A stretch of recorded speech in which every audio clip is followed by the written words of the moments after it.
Namaste and greetings. I, Bhanvi, researcher at IMPRI, Impact and Policy Research Institute, Prabhav एवं नीति अनुसंधान संस्थान, नई Delhi, extend my warmest welcome to you all to IMPRI #Web Policy Learning.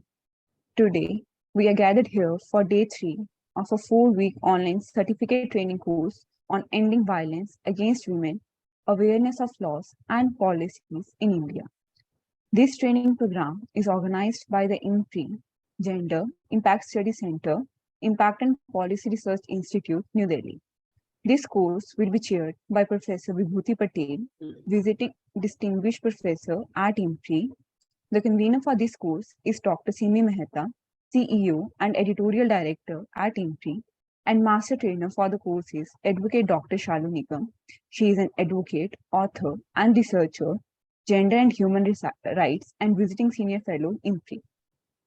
This program has an excellent panel of experts who will be sharing their expertise in this course for these 4 weeks. The distinguished expert panel includes Advocate Dr. Albertina Almeida, Dr. Kirti Bulineni, Professor Vijay Lakshminanda, Advocate Selim Thomas, Ms. Anju Dubey Pandey, Dr. Ranjana Kumari, Ms. Nandini Sarkar. I welcome you all to this enlightening deliberation and thank you for putting your time, energy, and efforts into truly understanding the need related to the issues of gender equality, gender rights, and violence against women, and looking into the dimensions of laws and policies in India concerning this issue, and thus helping us to bring together the practitioners, scholars, and participants for impactful policy research and bring in various remedies and action. We have also shared the study material and course outline via email on the topic related to gender violence for better perusal and understanding. So before we start today's session, I would like to announce the housekeeping rules.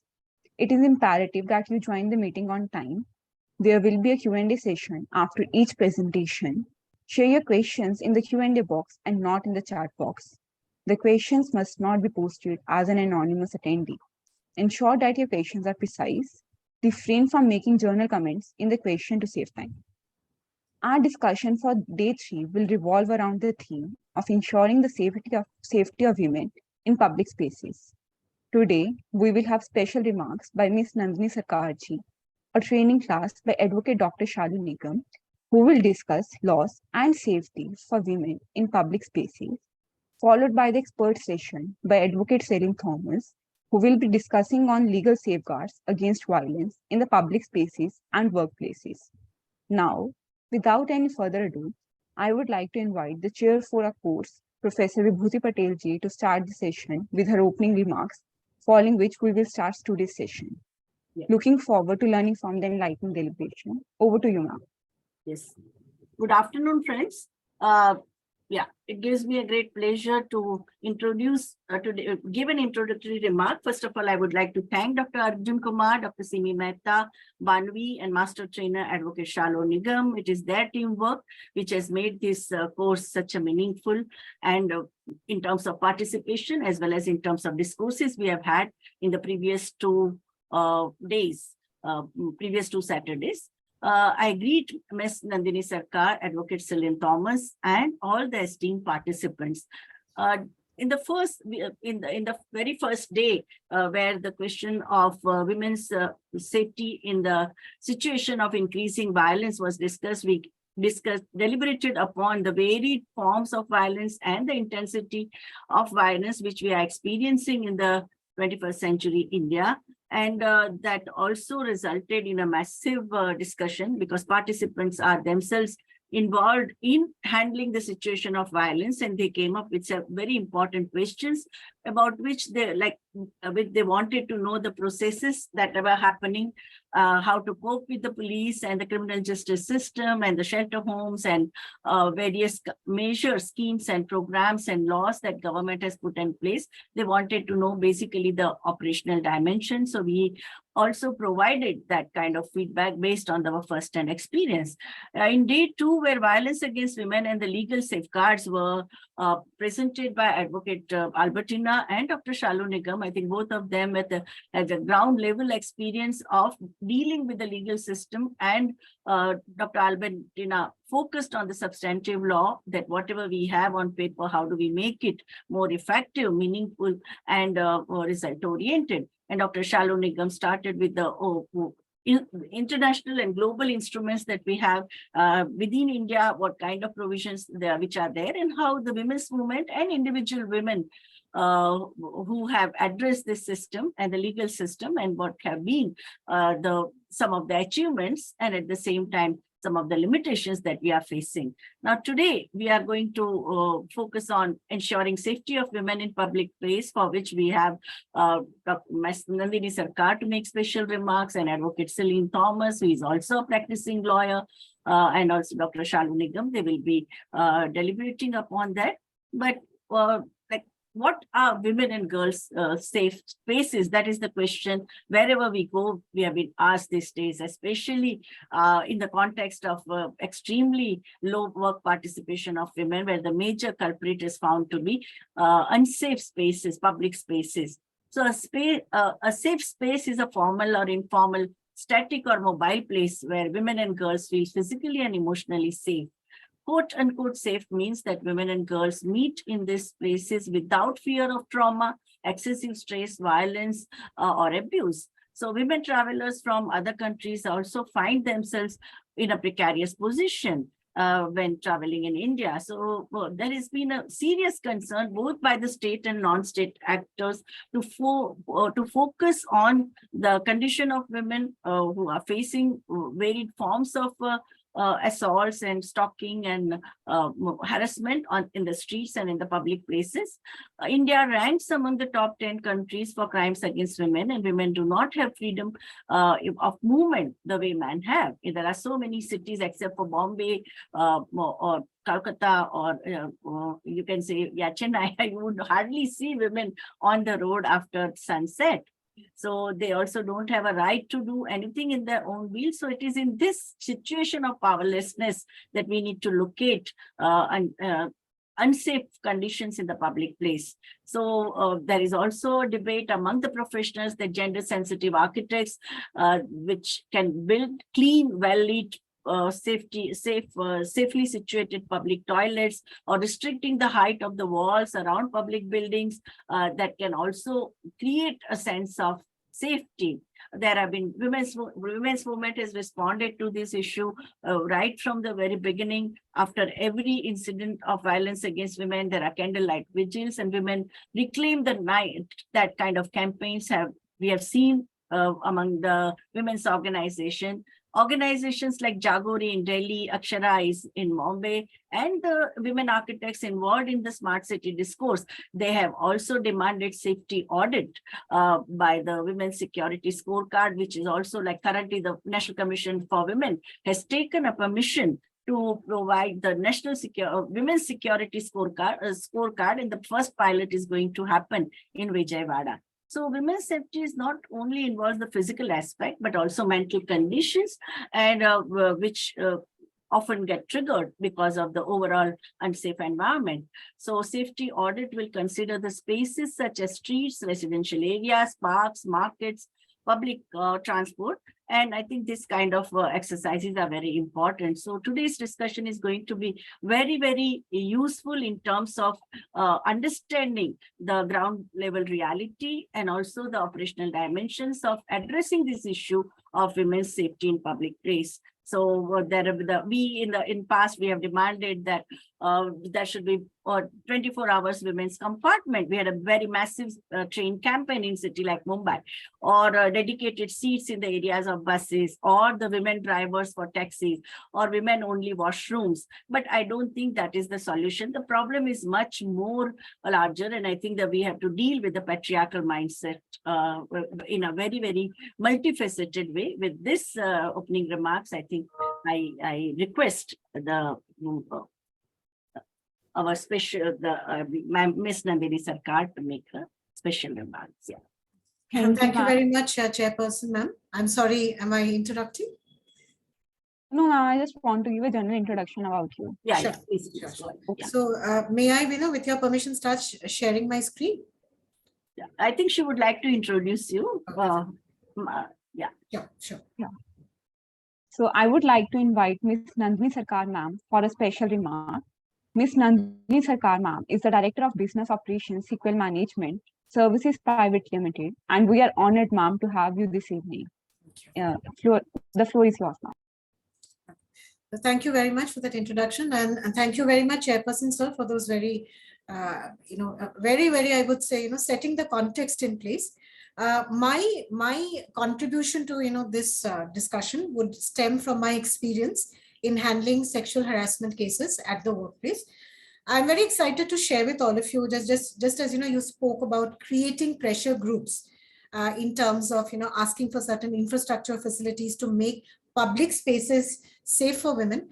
I'm very excited to report to all of you that post the Nirbhaya incident of 2016, post the Nirbhaya incident, the workplace is undergoing a paradigm shift.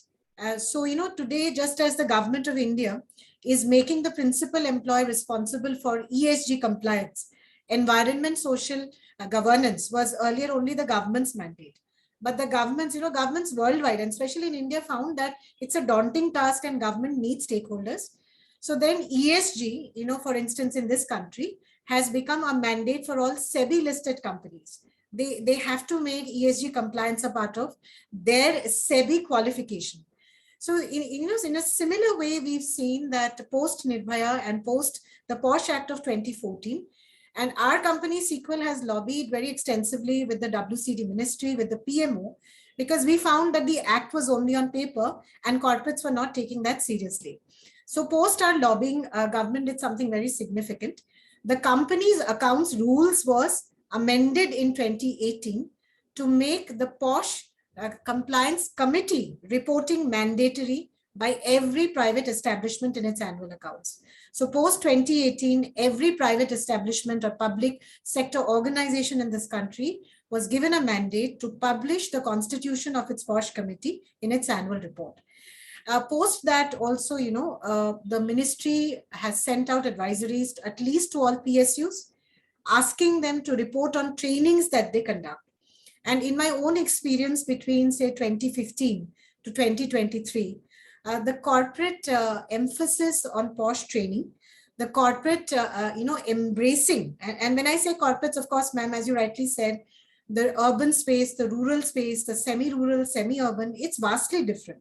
So I'm coming from a very limited perspective because it has to start from somewhere and then snowball into something that is inclusive. But just as corporates, when the CSR mandate came to India and corporates jumped into CSR in a big way, now the government has asked the top 1,000 companies listed on the stock exchanges to make ESG a part of their compliance. Similarly, I see that POSH compliance is also becoming very big, and corporates are playing a very big role in enhancing the social awareness around this. So in my presentation today, I wanted to take you through a journey of how I see this unfolding in corporate. What are the current weaknesses and what is it specifically that we should be lobbying for? For instance, when we went and met— the slides, ma'am, we are not able to see your slides. Are you using? Yeah, I'm just setting the context, Dr. Kumar. Okay. And I'm just, No problem. We just. so that, it No doesn't, No issue. is it visible now? Yes, yes. Please go ahead, ma'am. So, coming back to my point, I wanted to show you how the corporate journey, when I'm talking about corporate journey, our company SQL is advising corporates even in tier 2, tier 3 cities, because today, even a startup company wanting to attract investors must show its POSH compliance report, its gender sensitization compliance report to potential investors. So in that sense also, many of our clients include facility management or housekeeping or manpower agencies that deploy lakhs of, group D employees all over the country. So every week, I personally sit in on inquiries where I'm very proud to share with all of you that illiterate, women who perhaps don't even speak Hindi. So we have translators translating from a Marathi.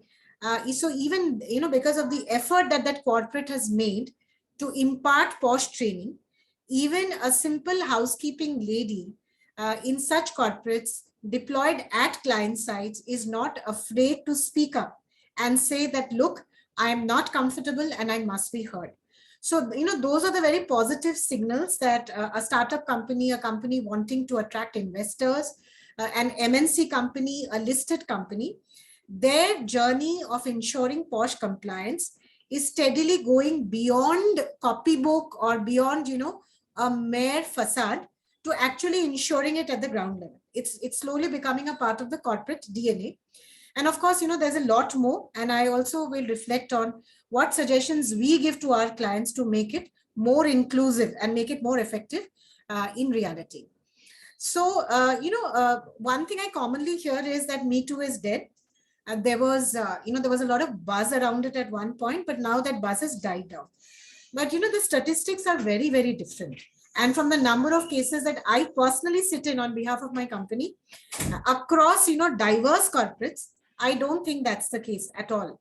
And for which, one part of which we, of course, have to thank the government of India for making this POSH compliance report a mandatory part of not only the company's annual report, but I'll show you, certain interfaces where different state labor departments have come out with POSH portals. Every company which has a shops and establishment license in this country or a factory license has to register on the local state government portal and declare the names of their POSH committee. So clearly, there is an effort, and it is slowly, it slowly has to become the movement that we all aspire for it to become. So to those who say, that Me Too is dead, just pre-COVID, we had these very famous names, including the Chief Justice of India that time, including a very famous journalist, MP and writer.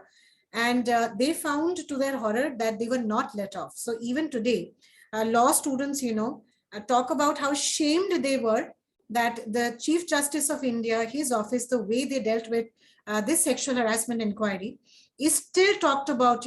Just a couple of weeks ago, I was at another law institute and interacting with law students. Even today, it rankles in their mind. So clearly, Me Too is not dead. If you look at, so because every week, like I said, we have to take up POSH cases, I keep looking at the media news, and not a week goes by where the media has not reported or is not reporting on some POSH news. So just pre-COVID, there was this very sensational case of a very senior VP in Gurgaon being booked by the police. The lady, because he was a senior VP, the lady didn't get justice. In fact, because she had dared to complain, she was pushed to a storeroom and asked to work from the storeroom. And, she was asked why she's not, adjusting. So she simply went to the local Gurgaon police station. They lodged an FIR and action was taken. So if we look at the reporting, earlier it was swept under the carpet, it was completely hush-hush. In fact, one of the most lauded women in the Indian banking industry, I don't want to name her, was also part of the POSH committee that was supposed to have inquired against Dr. R.K. Pachauri, but she remained silent.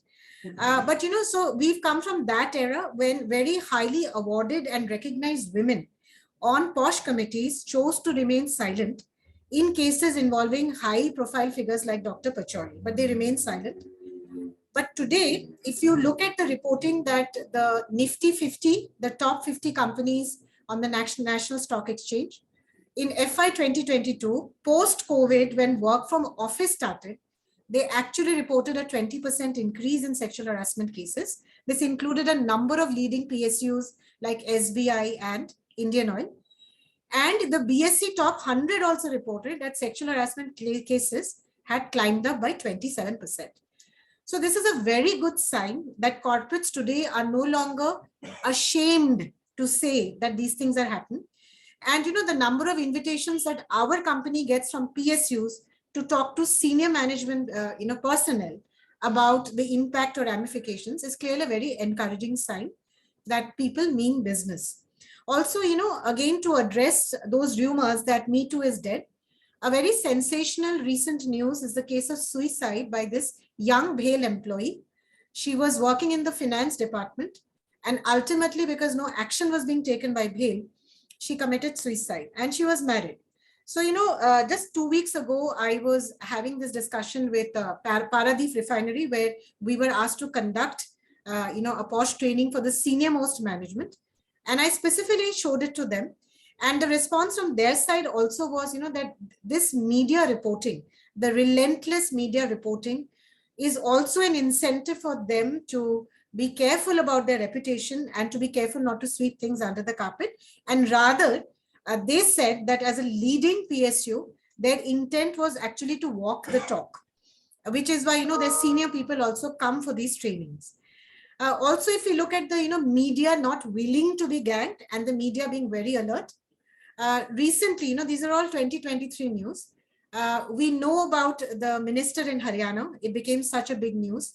We know about, the huge media campaign against sexual harassment by, women athletes, and the sports federation, the minister also coming into the picture. And the media took it up, with all guns firing. This year itself, and late last year, JNU initiates inquiry into sexual harassment cases, assures stringent. Again, it has become reputational. The Haryana police IGP was booked and he was not spared. And chief ministers of states are also writing to their counterparts, requesting them to look into allegations of harassment by their senior officers. So now, I'll just show you a little more statistics and then lead you to what corporates are doing. Way back in 2016, when this entire POSH compliance post the POSH Act had started, a TeamLease survey found that 72% of women respondents lack faith in the organization to deal with sexual harassment. Also, including last year, where there was a very controversial Bombay High Court judgment, there have been several attempts to gag the media. And one reason for this is the judiciary itself finds that, it is in the spotlight, where its own judges, including the Chief Justice of India, was indicted or, was alleged to have been a participant in to have abetted sexual harassment crimes. The good news is that because again of the media pressure, the courts have finally reversed their own orders. So on your screen, you'll see a number of judgments, including, this case, which has made headlines, where the Bombay High Court first said that, there was going to be a gag for 6 months. No one was going to discuss the case.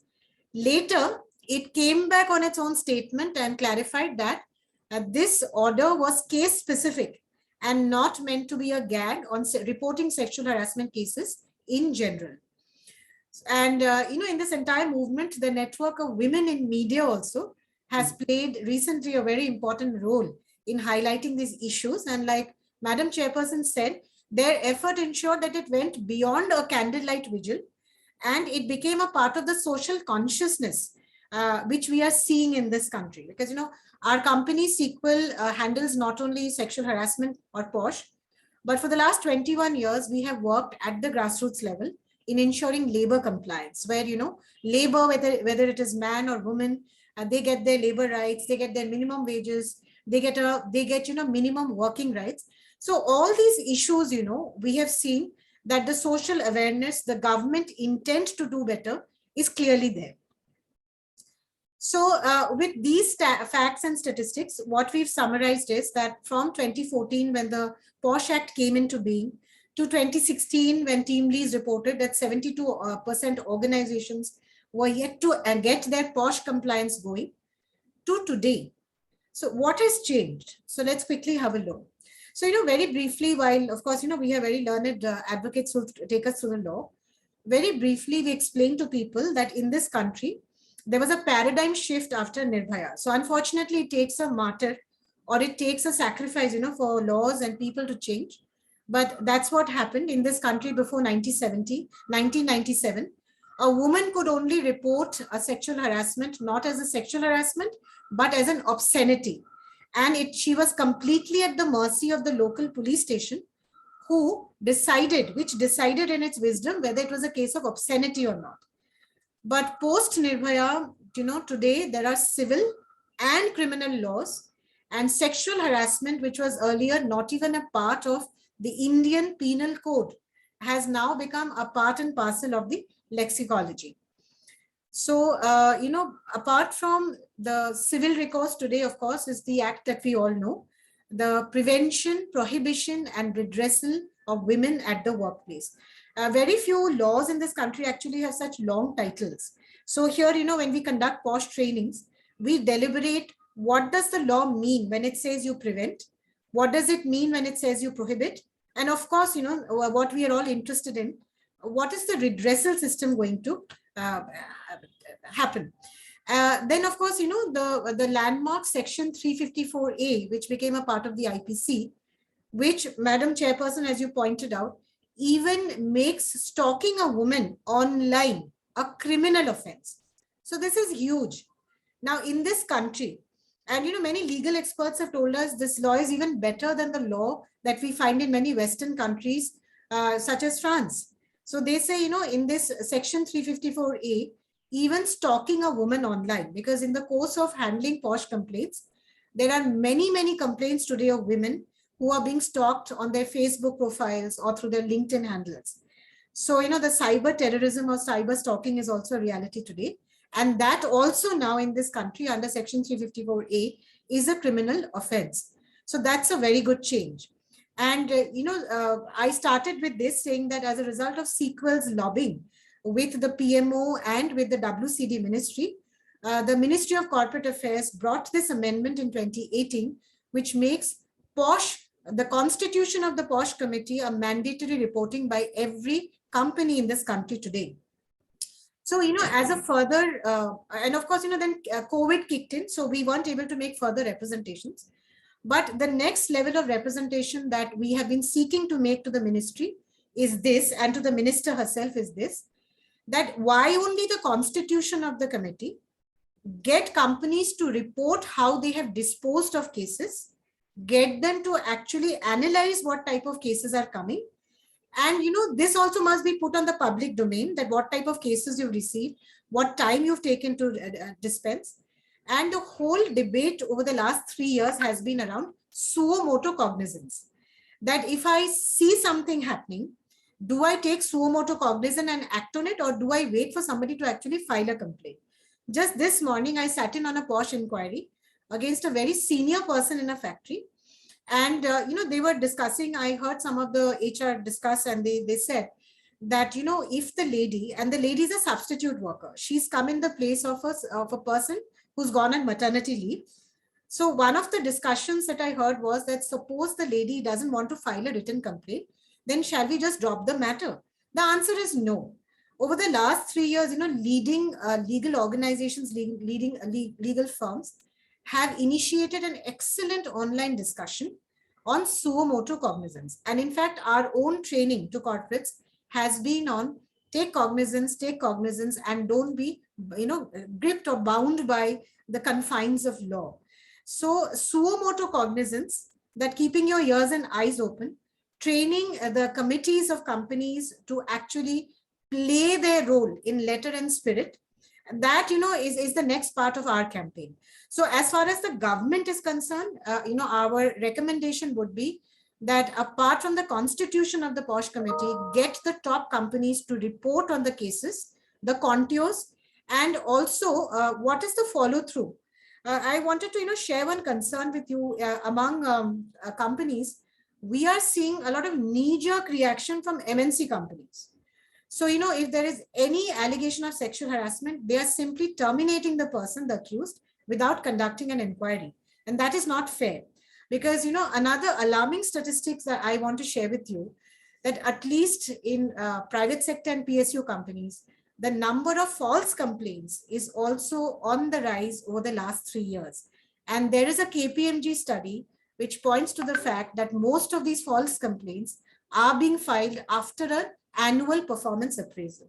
I have myself sat in on cases where I've said very firmly that, this is a false complaint, and the lady has taken back a complaint because it was absolutely motivated. So that's the other side, the underbelly.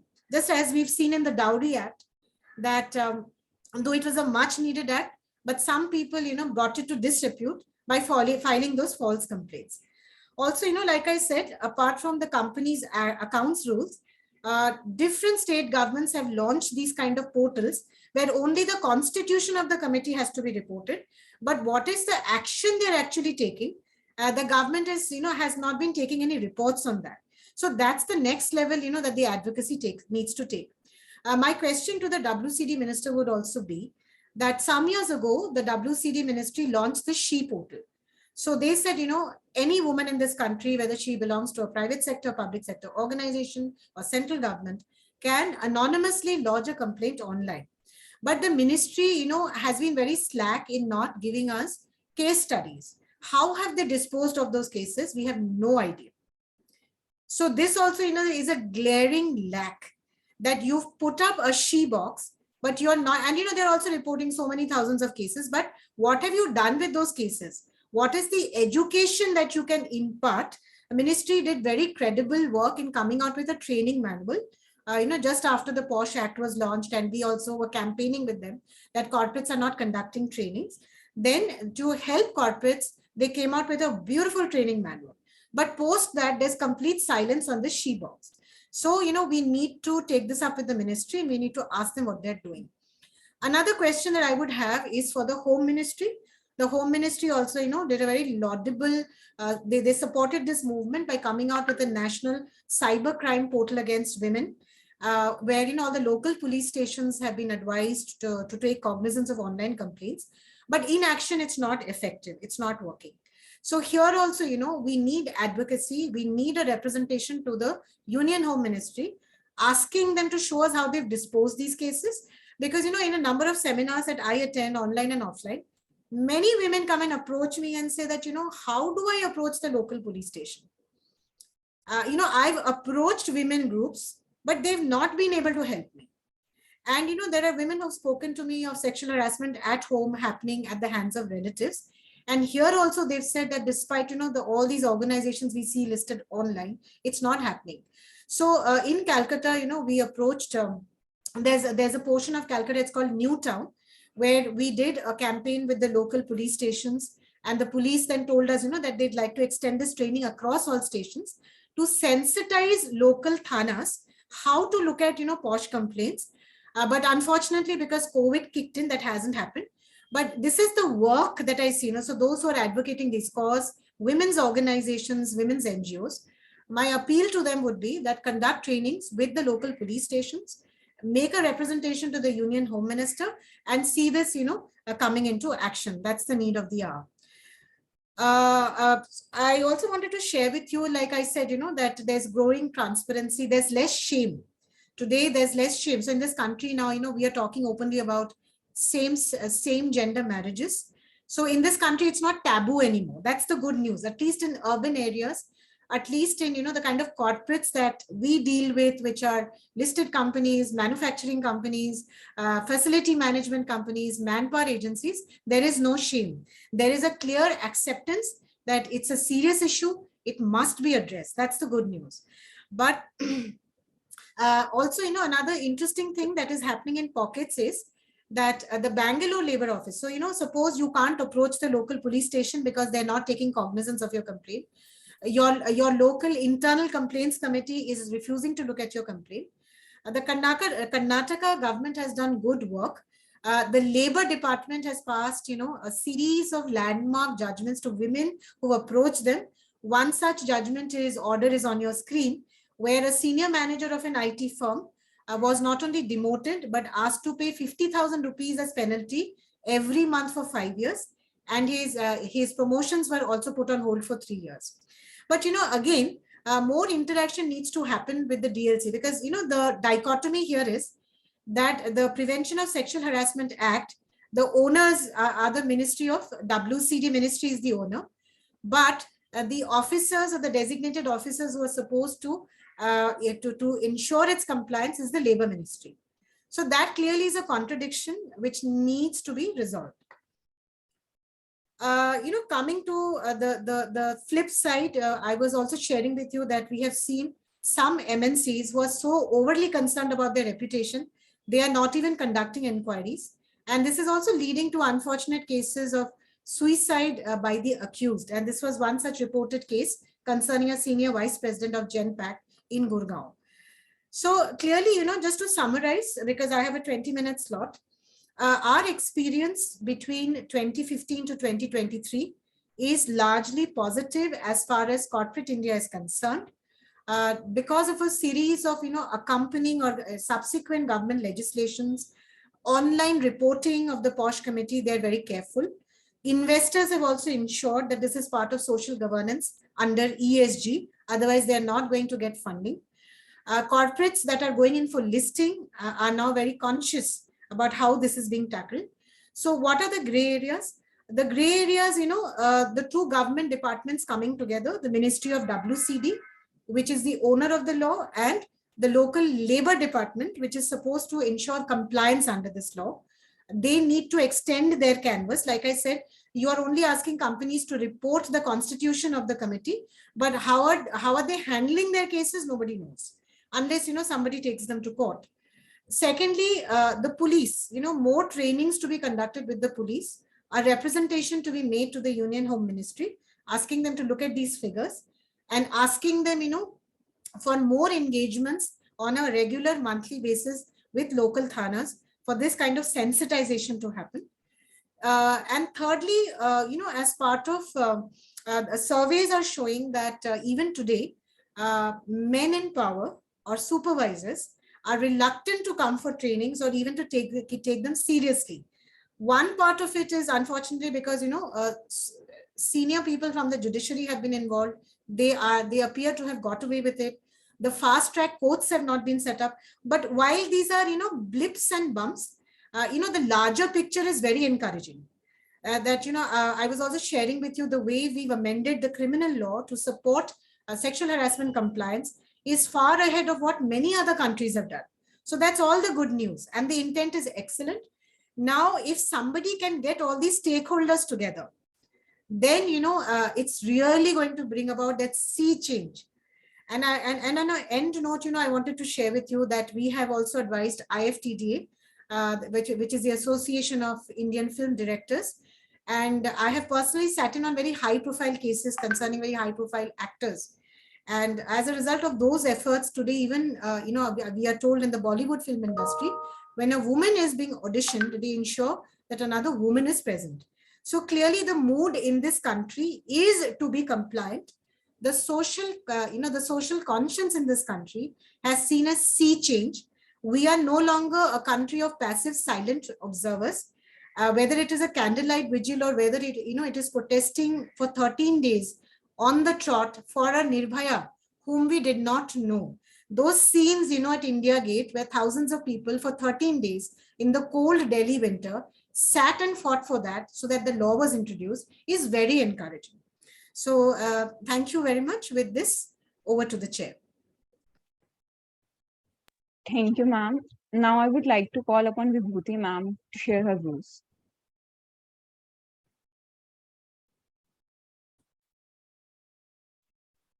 Ma'am, you're on mute.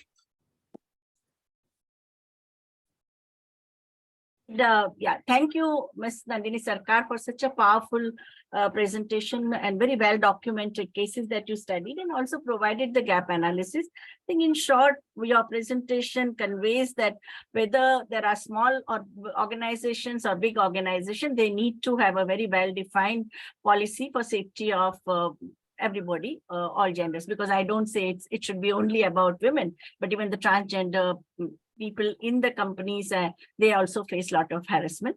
Second is that create awareness among the employees. Some companies have also put this law into their service book. So any new person who joins or in the orientation program, I have been resource person of orientation programs of income tax department or CAG office or many other public sector this thing, where in the induction program only they have a session about all these law, about whether it's anti-ragging or safety at workplace. Another thing is that encouraging women to express suffering in silence is not a virtue. So that also counseling that happens, because I remember when I was in Women Development Cell of Mumbai University, more than 200 women must have complained to me in 2 years' time, but only 6 of them were ready to give the written complaint. So I think there is a fear of retaliation and that kind of hand-holding that we'll have to do. HRD departments of the corporates and also public sector enterprises have a major major role to play. And if the ICC, yes, ICCs have to be put in place, but if the complainant is not happy with the ICC's functioning, if ICC works under the pressure of the top bosses, then there is also LIC. So I think we need to make more awareness about the local complaints committee, LCCs. In Mumbai, we have a local complaints committee, but only in last, like it was started in 2015, but now in 8 years' time, hardly 4 or 5 women have approached them.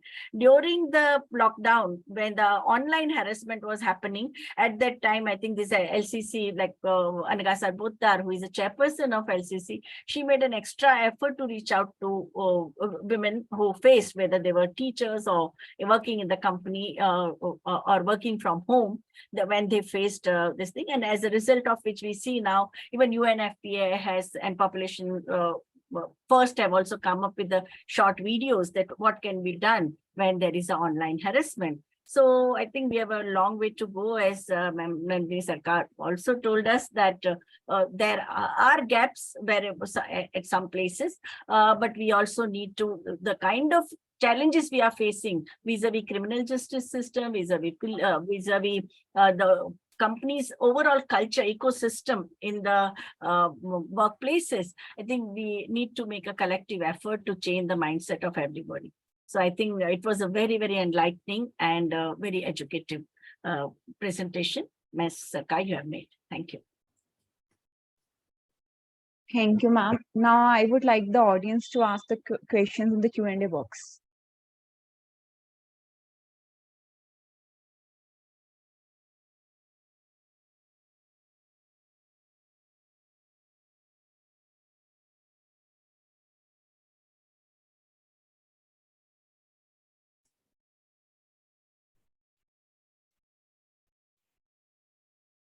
There are no questions.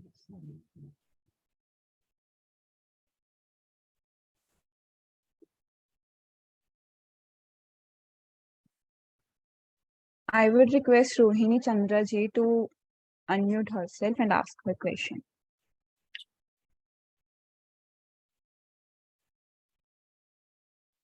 Hello. Yes, ma'am, you are audible.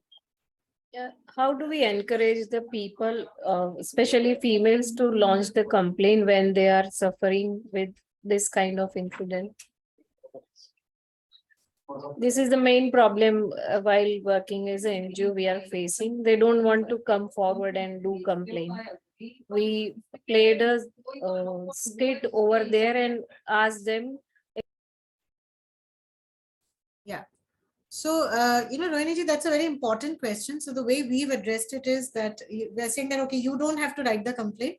The presiding officer of the committee will write it for you. And, there has been a case, I just want to share with all of you, where, this lady, she's an IT professional. 3 times she was given a marriage proposal by her supervisor. And all 3 times she said no. Then she went and, she went and spoke to Director HR. And she said that, look, now I'm feeling harassed. 3 times I've turned him down and he just won't take no for an answer. But she said, sir, I don't want to give a written complaint. Number 1, even though she's an educated IT professional. Number 2, I'm fearful for my safety. Once I go outside the office premises, I don't know what will happen. So what we advise the client is that, you write the complaint, you summon the person without naming her. So today, Rohini ji, what you have to tell these women is that you don't have to write a complaint.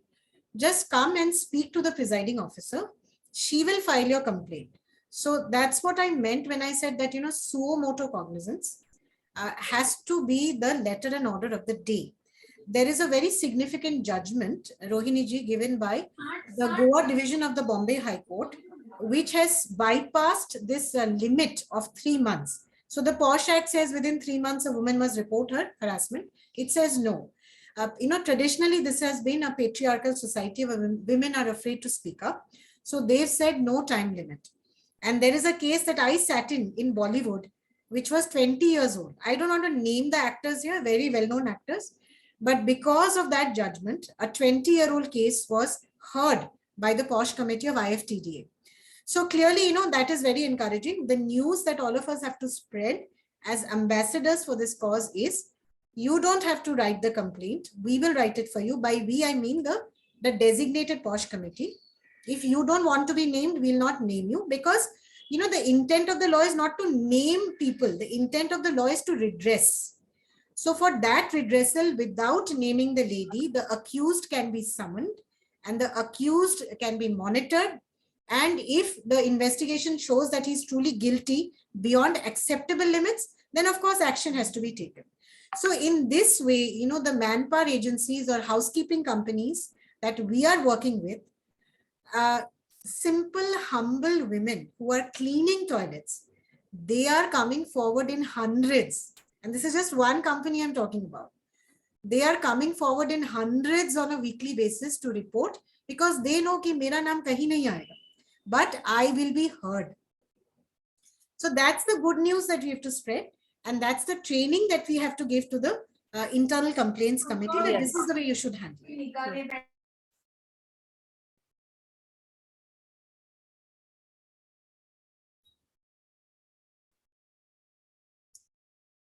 There is a question in chat box also.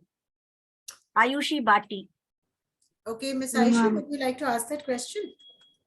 Yes, ma'am. I just wanted to understand POSH in colleges and schools, if you can shed some light on it, and what are the preventive measures that can be used in such spaces, because understanding is also different at that time, and the way teenagers or students and teachers behave is also very different.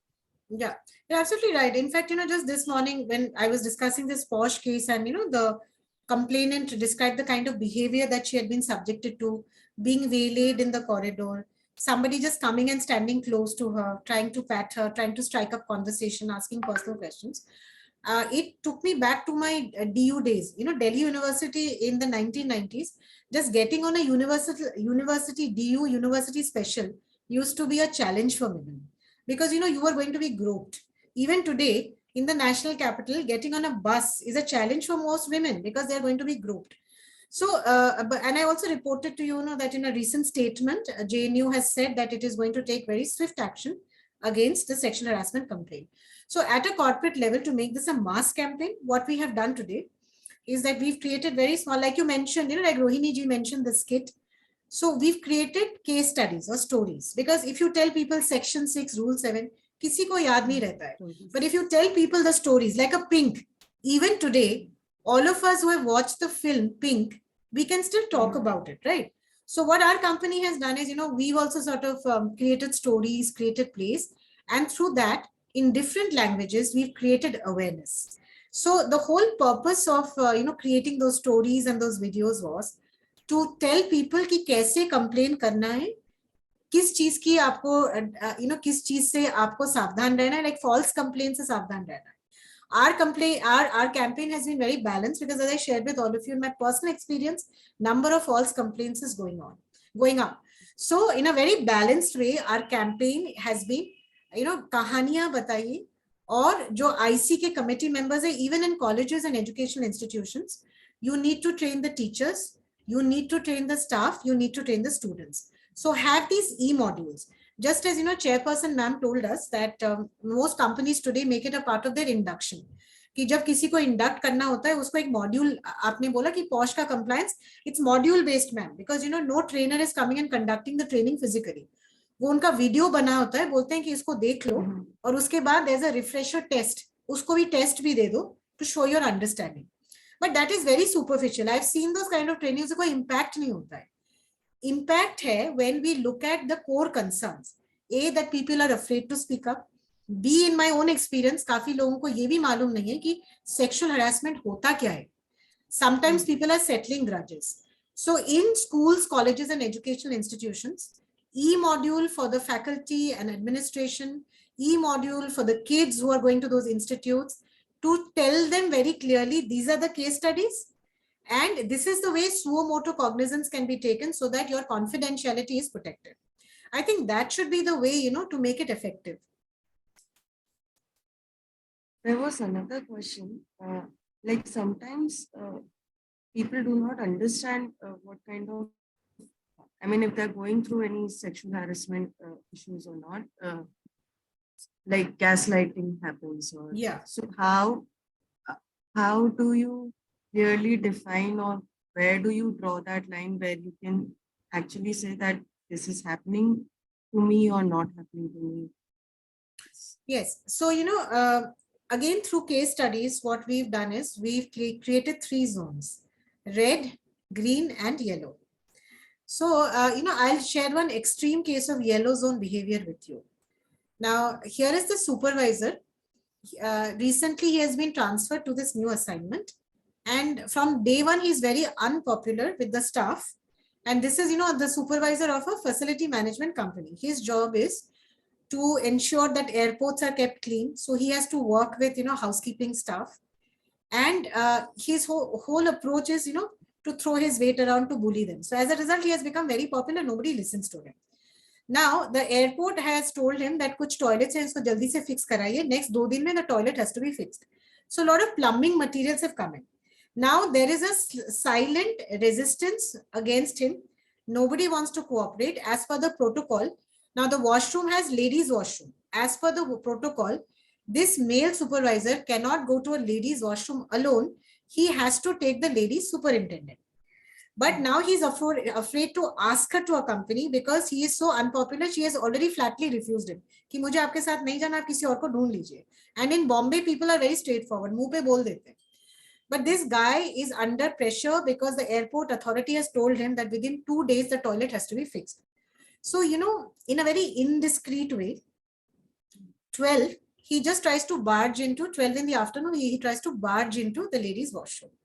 Fortunately, there's a lady who has just entered. Immediately, she bars him. And there is another lady inside who's changing her clothes. So, when this came to us and we looked at his entire history. So his background was very good. In the earlier place, his service record was very good. Unfortunately, that contract was scrapped. So he was transferred to a new place. In the new place, because he was carrying that baggage of expectations, Purana contract chala gaya, naye jagah mein I have to perform. Because he was under that performance pressure, he tried to bully his workers, which didn't work.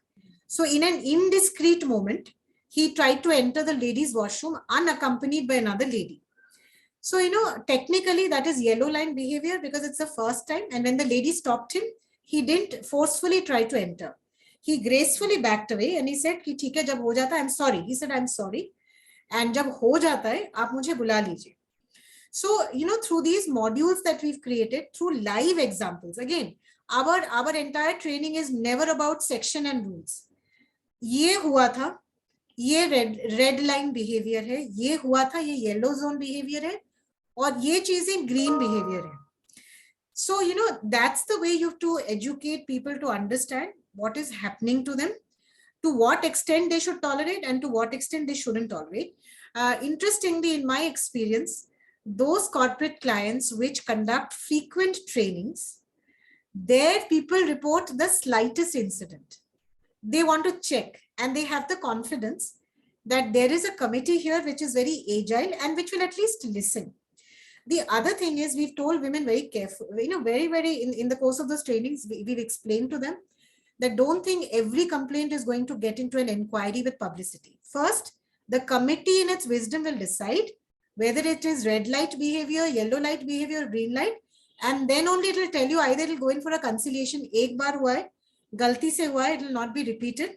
So there we might go in for a conciliation rather than a full-fledged inquiry.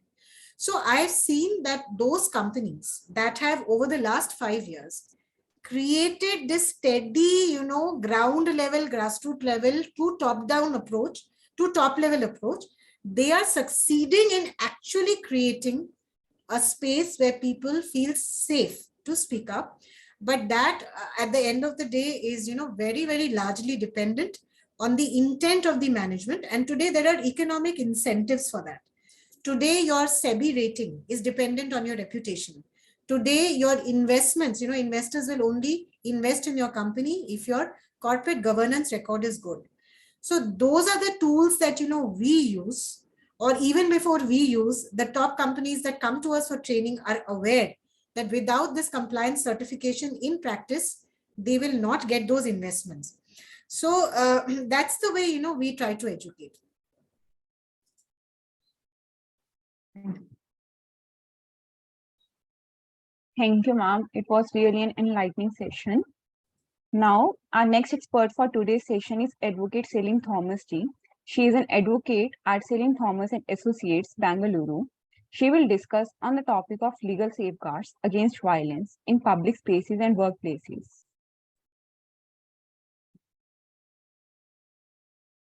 Thank you, everyone. Good afternoon. Thank you, Banvi. Is the screen visible? Is it clear? Yes, ma'am. Okay. So my topic is primarily to deal with how POSH Act really works when we are talking about workplaces wherein you have a lot of women being employed there as well. So a lot of the points that I'll cover will be overlapping with Ms. Nandini Sarkar's presentation as well as the upcoming presentation by Dr. Shalu Nigam. So you will see a lot of commonalities and similarities there because we are essentially discussing the same topic. So nevertheless, it is always good to, refresh our memories and jog our memories. So I'm hoping that this is going to be useful to all of you. So let's understand what is a legal framework that exists when we talk about sexual harassment at workplace. But primarily, we are not just talking about the issue. The real thing that we are trying to provide working women is a safe workplace. So our focus is more on safety.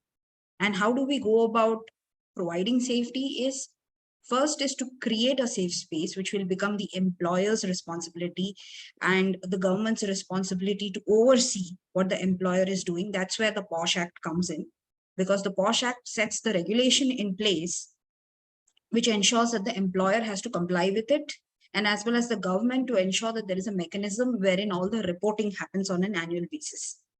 So the whole objective is to provide a safe working space for women because it is their right, enshrined even in the Constitution. All workplaces in India are mandated by law to provide a safe and secure working environment free from sexual harassment for all women. So these are the typical legal framework that is available in our country. One is Articles 14, 15, 19, and 21 of the Constitution. Article 21 talks about right to life, wherein even the offense of rape is covered. And at the same time, sexual harassment and any kind of sexual assault is also covered under the same article. We are signatories to CEDAW, United Nations Convention on Elimination of All Forms of Discrimination Against Women. It is an international law that our country has ratified to. And the moment we ratify to a law like this, we are required to bring about changes in our municipal law, which is the laws which we have in our country. And therefore, we have the sexual harassment of women at workplace. Of course, a lot of it started by what happened to a social worker by the name Bhavri Devi. I've been told that we'll be talking more in detail about it later, so I won't be taking much of your time. But however, the Vishakha guidelines came up following based on what happened to Bhavri Devi. Vishakha guidelines was formulated by the Supreme Court. It is something which was very novel and very different because Supreme Court really does not give out regulations or legislative frameworks. That's the responsibility of the legislator. But because there were no laws around to protect women at workplace, the public interest litigation initiated by the NGO based out of Rajasthan, which is Vishakha, which was tabled before the Supreme Court, they were forced and compelled to come out with certain guidelines. Once the Vishakha guidelines came out as an outcome of the judgment of the PIL in 1997, eventually, a couple of years later, we had the POSH Act, which is the elaborate name is Sexual Harassment of Women at Workplace, Prevention, Prohibition, and Redressal Act of 2013. It is also accompanied by the central government rules by the same title, which were also rolled out in 2013. Now, what we have to also understand is that there are a lot of amendments that have happened. One amendment that took place in 2016 that has brought about certain technical changes in the way how we call out the committee that redresses the complaints at the level of an organization or a company or an institution, which used to be earlier ICC, Internal Complaints Committee. Now it is called as Internal Committee. Similarly, at the district level, there was something called as local complaints committee. The job is the same, redressal of the complaints. Now they are known as local committee. So that is one amendment that took place in 2016. Besides that, there have been few other amendments.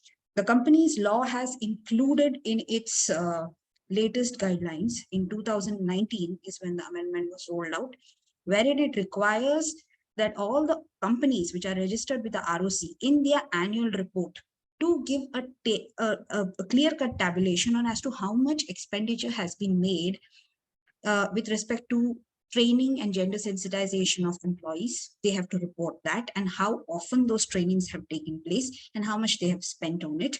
Capability and capacity building of the IC, the internal committee, how much money they have spent on it and how often the trainings have taken place. They also have to give a few outline on how much expenditure has been made with respect to involving or employing an external member to the internal committee. So that is an indirect way of measuring whether the committee is functional or not at the level of the company on an annual basis. So these are some very important amendments that have taken place. And some of these amendments are not just in the POSH Act, they are happening across different legislations which are governing several entities. And POSH Act as such is applicable to all the entities which have a minimum of more than 10 people working at their workplace. So even if you have branch offices in different places, if you have employees more than 10 in number, the law mandates that you need to have an IC in place. Going further, we can discuss the Vishakha guidelines more in detail as we progress further, but Vishakha guidelines was the outcome of the PIL instituted by the NGO Vishakha before the Supreme Court, which is one of the most well-documented and well-detailed judgment that has come out in 1997. Vishakha versus Union of India, and the POSH Act as well as the rules have elaborated whatever is enshrined in the Vishakha guidelines in a more detailed form, more from the perspective of redressal and reporting and compliance. Now let's look at the impact of workplace sexual harassment. It is very obvious that it causes a lot of physical and mental harm to the person, the complainant primarily. It is an infringement of their rights, their fundamental rights. It erodes equality and puts a dignity and physical and psychological well-being of workers at risk. We are talking about women workers primarily. Poor productivity and a negative impact on their lives. Responsibility on the victim. There's a lot of victim blaming over here. What were you doing at that time? Why were you alone with him? All those kind of mindset and those kind of questioning. Unsafe work environment. So one is the emotional and the mental aspect of it. The other aspect is the economic aspect. Women do comprise a solid, we constitute a huge portion of the workforce throughout the country. And if we constantly feel unsafe, we stop being a part of that workforce. And that automatically has an impact on the revenue of the organization and overall quality of the output, which is the national GDP. We will see difference there as well.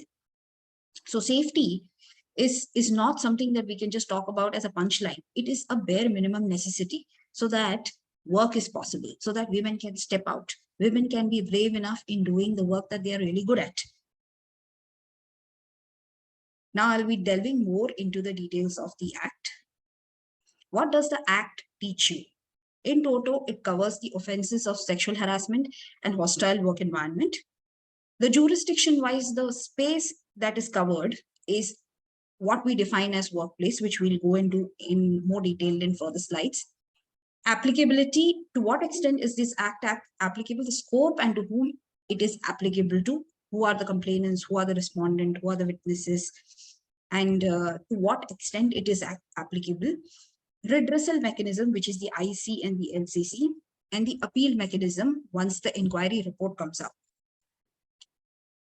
We have more or less dealt with what kind of behaviors constitute as sexual harassment in our previous session. However, it is important to just have a look at this because this is clearly covered in the Act, wherein the definition clearly states what kind of behavior comprises of sexual harassment. It is physical contact and advances, a demand or request for sexual favors, sexually colored remarks, showing of pornography, any other unwelcome physical, verbal, and non-verbal conduct of sexual abuse. So here, the more important thing that we need to understand is the last point being any other unwelcome physical, verbal, or non-verbal conduct of sexual nature. This is very much nuanced. We need to understand that there is a cultural aspect that comes over here. What may be culturally acceptable in India may not be culturally acceptable in some other countries. And vis-a-vis what is culturally unacceptable in India is probably accepted abroad. For instance, meeting strangers and kissing them on their cheeks is perhaps very much acceptable in a European context. However, perhaps it is not accepted in Indian context. So these are the small nuances that we all need to keep an eye out for when we are considering a complaint. Hostile work environment. This is another aspect which is covered in this particular act. The conduct that has the purpose or effect of unreasonably interfering with work performance or creating an intimidating, hostile, or offensive work environment. Primarily, it is a direct result of the sexual harassment that has taken place. Maybe a particular advance or a favor was sought from a woman employee. She refused it or rebuffed it or rebuked it or rejected it. And then later on, the supervisor and the colleagues and subordinates, they have all turned a back towards her, and they are sidelining her, ignoring her, not giving her work, or giving her work and suddenly taking it back, those kind of things. So basically, she's feeling excluded and completely sidelined. Those kind of behavior do constitute hostile work environment at workplace, which is another thing that can be elaborately inquired upon if a complaint is received of such nature. A lot of people are saying that why do we have a law that only covers sexual harassment of women at workplace, wherein the aggrieved party is women only. Now, the POSH Act primarily says that the aggrieved person is always an aggrieved woman. So the complainant can only be a woman. It is not a gender neutral act. However, there have been case laws that clearly says that the respondent can belong to any gender. So there is precedent that says the respondent need not necessarily be only a man, could even be a woman, could be anybody. However, I'd like to bring at this point a very important note that you all need to make. There is something called as UGC guidelines or regulations that were rolled out by the central government in 2015. In that, besides aggrieved woman being a complainant, they have also given a definition of student. Now over there, they have not specified the gender of the student. So what I feel is the UGC guidelines or the UGC regulations with respect to sexual harassment, which were rolled out in 2015, is more wider in its scope and applicability, which covers a student irrespective of their gender. And at the same time, in section 3.2, they have given something called as supportive measures, which says that the institute has to particularly look, or higher education institution, HEIs, have particularly look into complaints and cases in such a manner with sensitivity, wherein the sexual orientation and preference and the gender identity of the student is looked after and protected. So thereby that makes those regulations more wider in their approach, as well as easier for the student, irrespective of their gender, to seek redressal for a complaint even under this particular regulation, which has heavily derived its provisions from the POSH Act itself. We can delve a little more into consent and willingness. However, what I feel is that willingness and consent is drastically different. You may be willing to do a lot of things, but you may give consent only to few people or to one particular person. A lot of this aspect of consent was also discussed in Bollywood films. I think the first one which was referred to by Ms. Sarkar was Pink. Yes, Pink does talk about consent. So I think we can learn a lot from that movie itself to understand what it is, but consent is very nuanced. You may express your opinion and that gives a green light to a lot of people, but that expression is only talking about your willingness. It does not give consent to everyone. So I believe it is our own individual responsibility to educate ourselves on what is consent and to what extent we can give consent to others. A lot of it depends on the boundaries that we develop for ourselves and vis-a-vis respecting the boundary of another person. Let's understand very quickly what is the prevention, prohibition, and redressal mechanism given in this Act. The very first requirement of this Act is to have an institutional mechanism for redressal of complaints, and that is a mandatory requirement. And if there is no IC in place in the organization where you're working, you can go to the Labor Department and institute a complaint. What will be the next thing? There'll be a penalty slapped on the manager or whoever is the employer in charge in that place. The employer has a responsibility of widely publicizing the names and contact details of IC members. Why? Because everybody in the company should be educated that there is a redressal mechanism in place and that the company is very serious about redressing these issues and addressing them very clearly and openly. But more importantly, openly publicizing the names of the contact details of the IC members is required because the complainant should know whom to go to. Instead of talking to all the HR department people and then violating the privacy and the confidentiality aspects of the law, it is important that they be educated on who the IC members are, which is why an employee gender sensitization training is required. Regular awareness and sensitization sessions, conversations, and capacity building of the IC again falls as a responsibility of the employer. Sending a clear message to the workplace that such complaints would be addressed immediately by a designated committee is also a responsibility of the employer itself. Redressal, who can complain and to whom and what a complaint should contain. Now, with respect to POSH Act, primarily the aggrieved person or the complainant can only be a woman. However, I have seen that a lot of companies are ensuring that their policies, the sexual harassment policies, are gender neutral. However, those are the things that we need to understand from the perspective of the law as well, because legally speaking, POSH Act only focuses on women as being the complainants. However, I did give you an example of the UGC guidelines, which has a wider scope and applicability, which also ensures that students of different gender can also approach and complain. The complaint should be more detailed, wherein it clearly says what has happened or gives a narration of what has happened to the complainant and what is a prayer or a relief that she is seeking. Steps involved when the complaint has been received. The Act says that within 3 months of the last date of incident, the complaint has to be reported. However, it also gives you 3 extra months if at all there have been circumstances due to which you couldn't report it within those 3 months. But that is at the discretion of the IC or the LC. Inquiry and findings and recommendations are given to the senior management of the company, which will be expected to roll it out within a certain time frame. The entire inquiry starts from the moment the complaint is received by the IC from the complainant. That is day 1 from when the complaint, the entire inquiry process starts. Total number of duration is 90 days, which is roughly 3 months. That the IC has in their hands to complete the entire inquiry, ensure that they have spoken to all the witnesses, respondent, and complainant, and then they have recorded all their findings in the form of a report.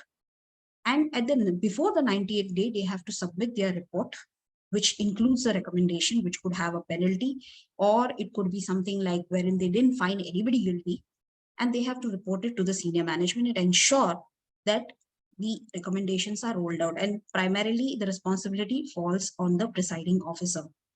The POSH Act clearly states that for an inquiry, you need a minimum of 3 members. The first person is the presiding officer, which generally is the chairperson of the IC. As per the Act, it requires the most high-ranking woman employee in the company to become the chairperson of the IC. Therefore, the presiding officer of an inquiry will also be a high-ranking woman employee of that particular organization. The second person is a member. The member can be anybody who's an employee in the company. Gender is not a mandate over there. The third person who needs to be a part of this inquiry is an external member who is not an employee of that company. Therefore, it ensures a certain level of neutrality and an unbiased approach to the entire inquiry. These 3 people are minimum required for the entire inquiry to take place. Inability for any of them to attend usually could lead to the entire inquiry to become infructuous. So any findings or any opinion that comes out or any recommendation comes out, it can be challenged from the point of technicality later on, also at the level of appeal. So once these 3 members have been selected and an inquiry is done and a recommendation is given, an inquiry report has been rolled out, the report can be shared with the complainant and the respondent. Both of them have an option to appeal. Now, each district has got its own appeal mechanism. Usually, it is under the Industrial Disputes Act. That's where the standing orders are given, wherein under Section 2, Clause A, an officer is appointed. Now, I am from Bangalore. In Bangalore Urban, it is the Deputy Labor Commissioner who's responsible for receiving all the appeals, either from the complainant or the respondent. Similarly, in every district, there'll be an appointed person from the appropriate government. That circular has to be identified and read out, or you can file an RTI to find out who is the person who forms the appeal mechanism on the district level. Moving further, there are certain important aspects that we have to understand, because the inquiry is not like a trial.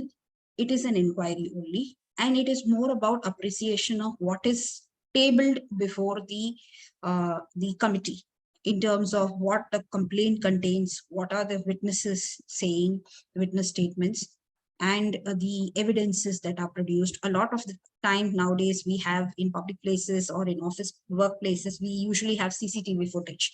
So a lot of inquiries that I have been a part of have got a lot of CCTV footage and video recordings, which clearly show what is really going on.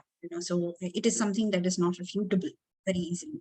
So we need to keep a very, very basic approach with respect to the inquiry. The very first thing about the inquiry is that you have to ensure that you listen to both the sides, audi alterum partem, which is why it is important to know who the complainant is, because you cannot just conduct an inquiry only with the respondent. You need to know who the complainant is too. Also, from the perspective of the appeal mechanism, the presence and the identity of both the parties is very important. Otherwise, who are you appealing against?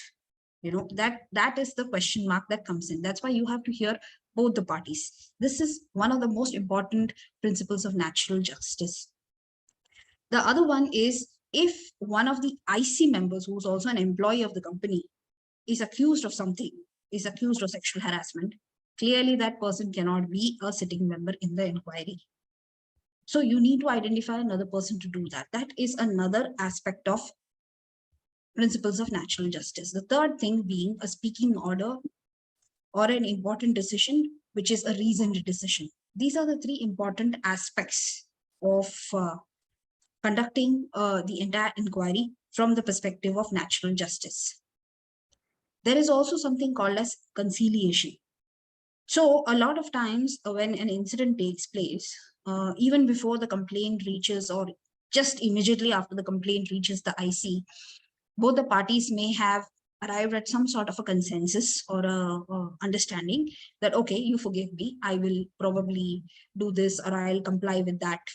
So if they have come to some sort of an agreement, they can report it to the IC. And what is it that they have agreed upon? If the complainant says that I am willing to forgive this person so long as this person moves to a different branch office, and he has to do it in the next 1 to 3 months. Now, taking a transfer may not be in the hands of the respondent. So that has to be reported to the IC, and the IC has to figure it out whether this transfer is possible or not. Or if the respondent on his own can make a transfer happen. If the transfer does not happen within the next 1 to 3 months, whatever is specified in the agreement of the conciliation, then we go back to the point 0, wherein we have to launch a full-fledged inquiry because there has been a violation of the agreement of the conciliation. However, if the conciliation terms have been met, a full-fledged inquiry is not required. But the IC has to oversee the terms of the conciliation have been met with or not. Okay. This is the entire circle. We are coming to the end of my presentation. You receive the complaint, you acknowledge the complaint, the acknowledgement has to come from the IC. speak to the complainant. Basically, your inquiry sessions begin. You can recommend an interim action. If the complainant is working along with the respondent in the same Bay Area or the same branch office, you have a couple of interim measures that you can take off. You can ask that the complainant can be put on paid leave for the duration of the inquiry. At the same time, the respondent can be put on a suspension for the period of the inquiry, and also a transfer can take place. The respondent can be transferred or the complainant can be transferred. Whatever interim measure that is possible at that point can be taken. But the interim measures are only for those 90-day period when the inquiry is going on. Then the next step is to share the complaint with the respondent along with the IC details. You have to send a summon to the respondent as well as the witnesses attached to the inquiry based on the complaint that is received. And all of this has to happen within the 7 days from the receipt of the complaint. Facilitate the entire conciliation and inquiry. If there is a conciliation possible, you don't have to do a full-fledged inquiry. Conclude the findings, whether conciliation or a full-fledged inquiry, you have to conclude it in the form of an inquiry report. Give your recommendations to the senior management within the 10 days of completion of the inquiry with the management, and the findings have to be shared with the complainant and respondent in the form of the inquiry report itself. You have to track the action as a IC member. You have to track the action, or what action has the senior management taken place, and what is the status of the appeal if there is any. The outcome of the investigation. If the allegation is true, disciplinary action according to the POSH policy, which is there in the company, will be taking place, as well as if it is in compliance with the prayer and relief. Written apology, warning, withholding of promotion, withholding of pay rise or increments, financial compensation, which is given very clearly in the POSH Act that 15 days salary of the respondent can be given to the complainant. Separation and termination. The highest possible penalty that is there in the POSH Act is a termination of service. Secondly, if the allegation is false and malicious, disciplinary action in accordance with the POSH Act is also possible. You can give an educatory note or a sensitization note. Again, written apology can be received from the complainant because it was found that the complaint was malicious indeed. Warning can be given, withholding of promotion, withholding of pay rise, as well as termination is another thing. So whatever was supposed to be subjected to the respondent, if at all the respondent was found guilty, here if you find that the complaint was false and malicious, the same penalty can be doled out to the complainant. If witness gives false evidence, any witness has given false evidence or produced forged or misleading documents, disciplinary action can be initiated against them as well.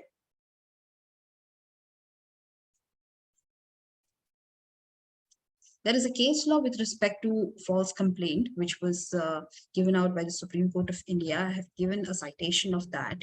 In that, it is very clear that false complaints are primarily, you understand that with respect to the nature of the complaint that is received by the IC, which needs to be looked into very carefully to understand whether it falls within the purview vis-a-vis the scope and applicability of the Act to the IC, whether they can investigate it or not. So a lot of complaints that comes to the IC are essentially to be managed by the Human Resources Department, which is basically an HR complaint or an employee-employee dispute. So it's a very gray area. So that is something that we all need to look into. So it is the Act is very clear that the only kind of offenses or actions that we can take on is with respect to sexual harassment and hostile work environment. And at the same time, all these offenses or incidences should have taken place within what we define as a workplace. And at the same time, who can really look into it, who can address this complaint is the IC, the internal committee. Now, in the places or in organizations which have got less than 10 employees, if you do not have an IC, you have an option of going to the local complaints committee or the local committee, which is anchored usually at the district level. The Ministry of Women and Child Development is the one that usually anchors the LC, the local committee. You can, in the state of Karnataka, I have seen a lot of women give their complaints to the Karnataka State Commission on Women, as well as to the Ministry of Women and Child Development. Invariably, they route the complaint to the local committee and inform the complainant as to where they have to appear if the hearing or the inquiry happens. So that level of coordination is something that I have seen that happens in the state of Karnataka. And at the same time, there are several districts which have instituted an IC. At least in the state of Karnataka, it is existing. What we all have to do is take collective action to understand and realize who is the DO, who's the district officer to whom you have to send your annual compliance report to. What is the appeal mechanism present? Who is the officer who's in charge of appeal to receive an appeal, petition also? And also, what is the LC? On a district level, we all have to educate ourselves who are these three people or who are these three focus centers so that the full compliance to the POSH Act is possible.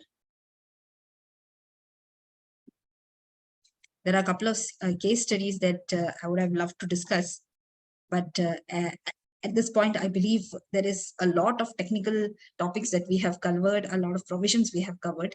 So I'm going to leave the floor open to questions now.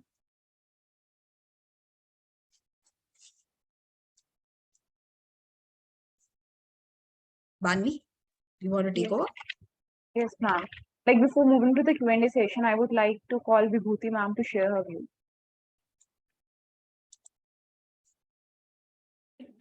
Advocate Celine Thomas has made a very comprehensive statement, and in her presentation, she has demystified the law and the legal provisions that we have, and the special provisions which are made by the University Grants Commission, which also appointed Saksham Committee in 2013 after the agitation and the nationwide protest against Nirbhaya tragedy and the demand of the Indian youth for the far more comprehensive institutional mechanism for the redressal of sexual harassment at workplace or in public places. And I think this report is very important. I have this thing in the chat box. I have shared both the reports, UGC guidelines about which Advocate Celine Thomas told us about, and also the Saksham report, in which some of the stalwarts, it was under the chairpersonship of Dr. Meenakshi Gopinath and many other educationalists like Dr. Mary John, Dr. Uma Chakravarti, Dr. Rogendra Yadav, Dr. Gopal Guru were there, and they also inducted 4 teachers who were actually conducting the inquiry in the ICC to understand the operational aspects. So I think I strongly recommend all of them, because this is not only for the university. I think this can be applied to many other areas of workplace or in public places. And this report is based on a survey. It was done, extensive survey was done. There was a tempo also to put the system in place at that time in 2013 because of the nationwide protest. And it also, the most important aspect of Saksham report is that it has also given us a course module for gender sensitization. The most important highlight of the report is its appendices. In the appendices, they have given all the knowledge sources and training material which has come out of the collective wisdom and collective action of the women's movement. And it has also provided the guiding principles for ensuring safety.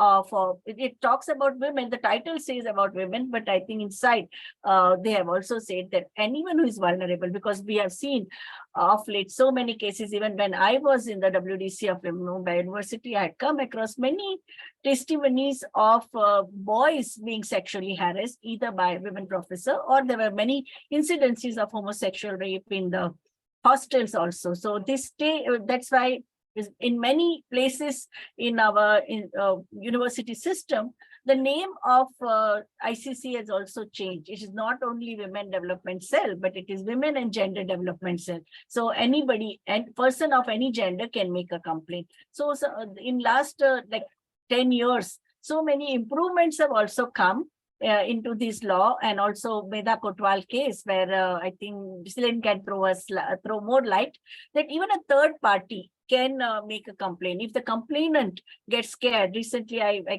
came across a case in Jammu University where after the accused committed suicide, girls got scared. It was a class suit. Over a dozen girls had made complaint, and when the inquiry was on, the accused committed suicide, which became a issue of politicization, though girls had actually suffered and they had spoken in front of the video, records were there, they backed down out of fear.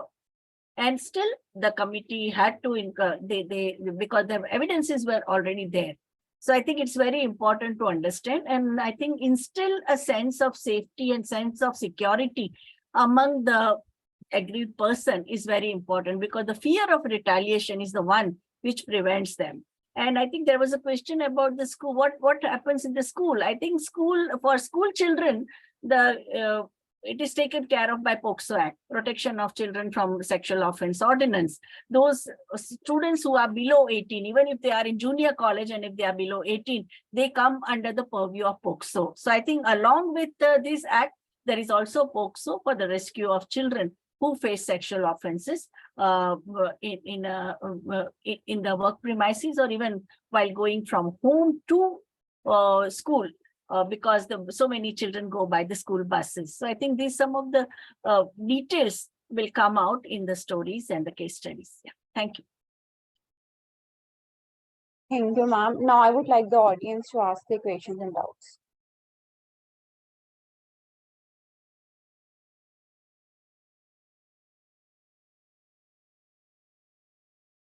We have Rohini who has raised her hand here. Yeah, Rohini, do you have a question?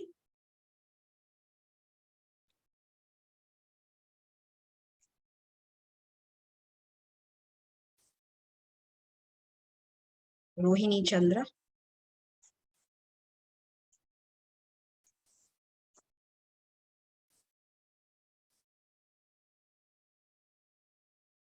Dr. Sonam has written her comment in the chat box. Would you like to speak?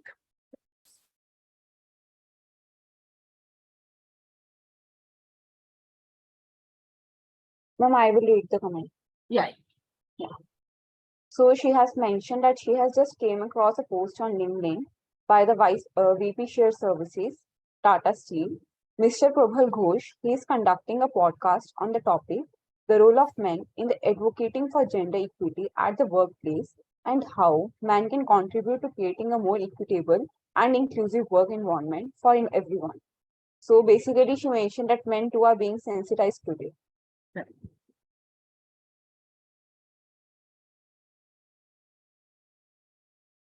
Yeah, now I've got the mic. So that's what I saw. The vice president of Tata Steel is having a podcast. So while Thomas ma'am was giving a lecture, I saw this and I thought I should share it. Thank you. Celine, would you like to respond?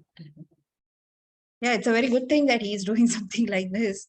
So I think we all need to understand that when we talk about the POSH Act or any kind of gender sensitization training, we need to ensure that it is a mixed group and it's not just women sitting in the audience. It's not about teaching the complainant how to write a complaint and whom to approach. It is also required as to educate all those men how to behave. So it is important that they need to learn how to conduct themselves, not only just at workplaces, but at public places as well.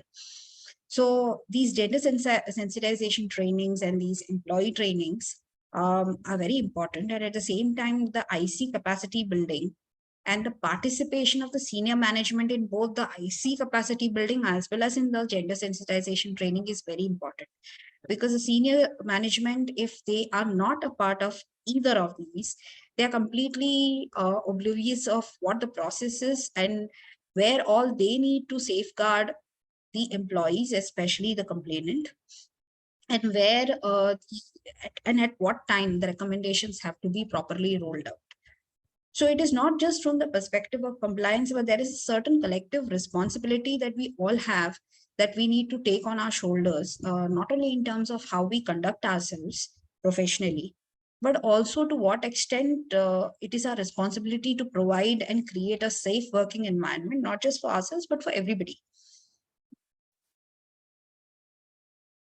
And ma'am, there is one more question from Ayushi Bhattiji. Yeah. I would like her to unmute herself. Okay, is this about how rape is covered under Article Yes, 20? ma'am. Yes, ma'am. Yes. Okay. So I'll tell you, Article 21 talks about right to life. So right to life is, though it's a very simple statement, it covers too many things. Okay, it covers privacy also, right to privacy. It covers right to how you want to express yourself freely, and also how to your right to your right, the protection of your body. So I'll just read out a simple statement that was given out in a rape case. The citation is Nasiruddin Ali versus the state of Assam and another represented by the public prosecutor. It's a 2016 judgment, wherein it has laid down in no uncertain terms that rape is a violation of a victim's fundamental right under Article 21 of the Constitution. Justice Rumi Kumari Fukan of Guwahati High Court, who authored this noteworthy judgment, minced no words to say in simple, straight, and strict language that rape tantamount to a serious blow to the supreme honor of a woman and is a crime against the entire society as well, and very rightly so. When we talk about protection of our body, we talk about protection of our dignity. What rape as an offense does is it takes away the choice from the woman or the person on whom rape is being perpetrated against. Every person has a choice as to whom they want to be with, but rape deprives them of that very basic choice. The very basic choice of whom you want to be with, whom you want to be sexually intimate with, whether you are comfortable with this person or not. When the offense of rape is committed against a person, all of these rights, they just disappear. And therefore, you lose your right to live. You feel like you're just merely physically existing like a body, but you're not literally living your life, because you have lost the sense of safety and security. You have lost any control over your body because you couldn't protect yourself. And suddenly it becomes a matter of simple things like self-esteem and self-respect and your sense of self-worth, because everything gets attacked when that one particular crime happens. And therefore, all of these things are protected by Article 21, and therefore rape as an offense is an absolute affront to whatever is enshrined in Article 21 of the Constitution. Thank you, ma'am, for making everything so crystal clear and for the informative session. Now we would move to the training session by Dr. Shalu Nigamji. She is an advocate, author, researcher, and gender and human rights and visiting senior fellow at IMPRI. Ma'am will discuss on the topic of laws and safety for women in public spaces. Over to you, ma'am. Good afternoon to all of you, and hope the slide is visible.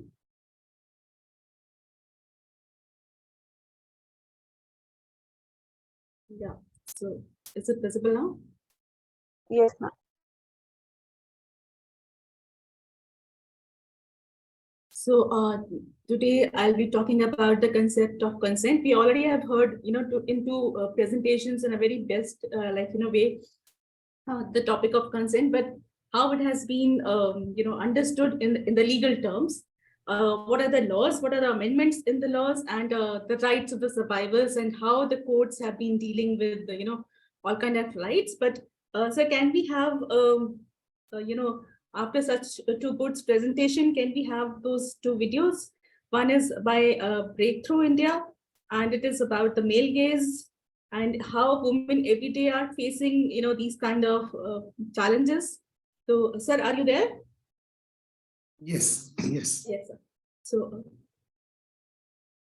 Which one to go first? Nazrin, Nazre or her? the Breakthrough India, that is Nazre, it is called.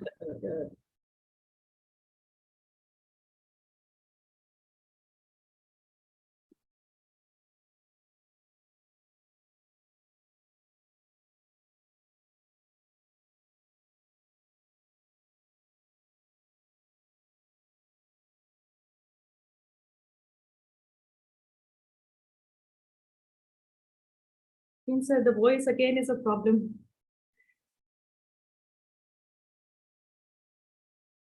I think sir, आपका voice बंद है.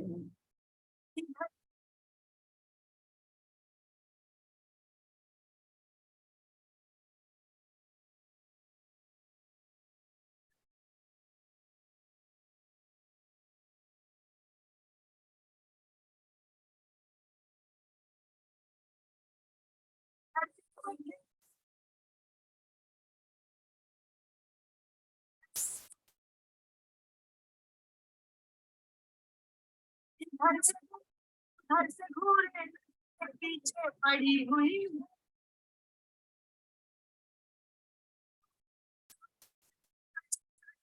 खड़ी हुई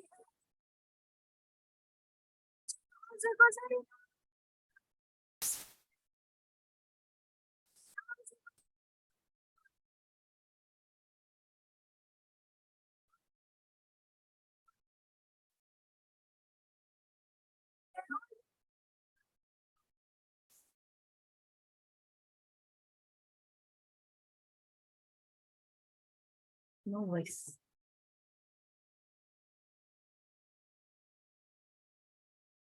इन नजरों में शोर छुपा है, इनके नजरों में शोर छुपा है, इन नजरों में शोर छुपा है, इन नजरों में शोर छुपा है।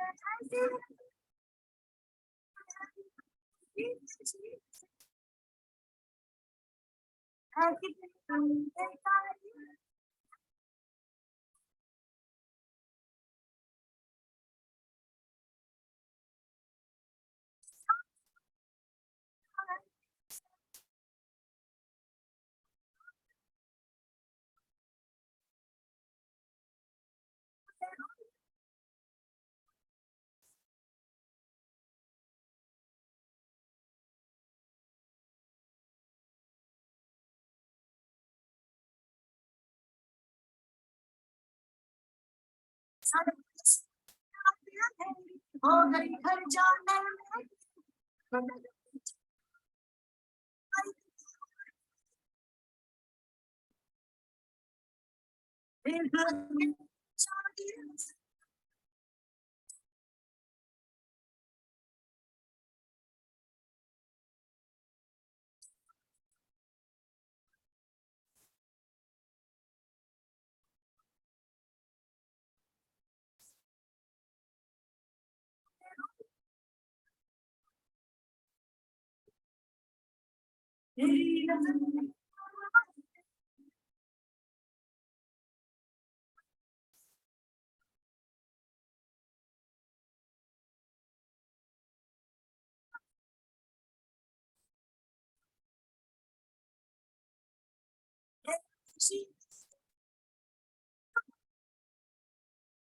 मेरी आंखों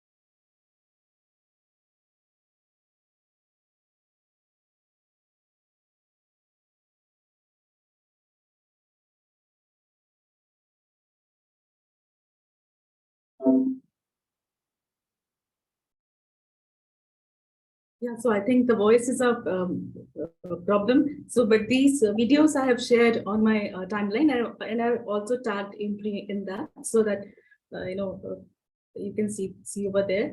So maybe I think we can right now skip the another video. You can see it on either on the IMPRI site or Sorry, sir. Shall I skip?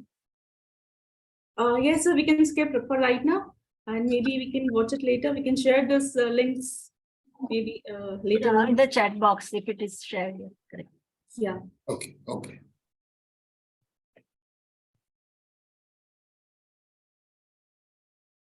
Sorry, something is happening now.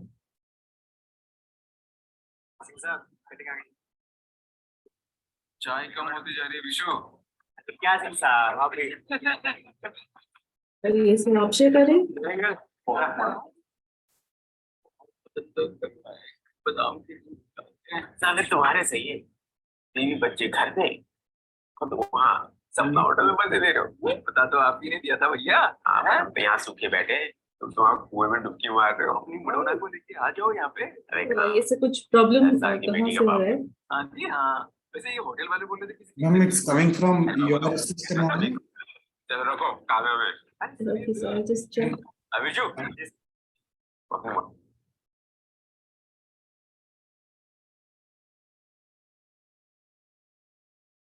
It's stopped now.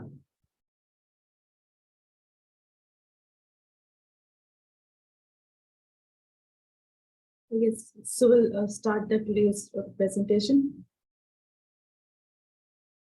Yeah, so basically we'll be talking about sexual violence and the concept of consent. We have already, in the last two presentations, we have talked about sexual harassment, but we'll also talk about the violence in terms of rape and how it is being defined in the law today.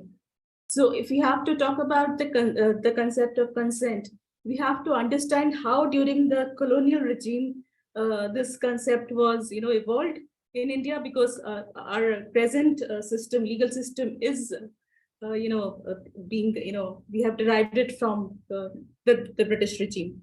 So if you see two of the cases I'll discuss, and one case is about Fulmoni Das, and she was 10 years old and she was married to one Hari Mohan, and he tried to consummate the marriage, and which caused her vagina to rupture, and she suffered hemorrhage and eventually died. This case was tried in Calcutta Session Court on 6 July 1890, and the mother testified against the accused, and he was convicted for causing grievous hurt and endangering the life and personal safety. Because Fulmoni was of legal age of age and married to that accused, he was sentenced only to 12 months. And the charges of rape or murder of the child brides were not invoked. The citation is Queen Empress versus Mohan Maithi, 1891. And after that, there was a whole debate on age of consent. And on 9th January 1891, a bill titled Age of Consent was introduced. And it sought to amend the Indian Penal Code. And this bill was passed on 29th March 1891. And it includes provision that sex with the girl under 12 years, even if the person is wife, it shall be considered as rape, punishable to 10 years of imprisonment.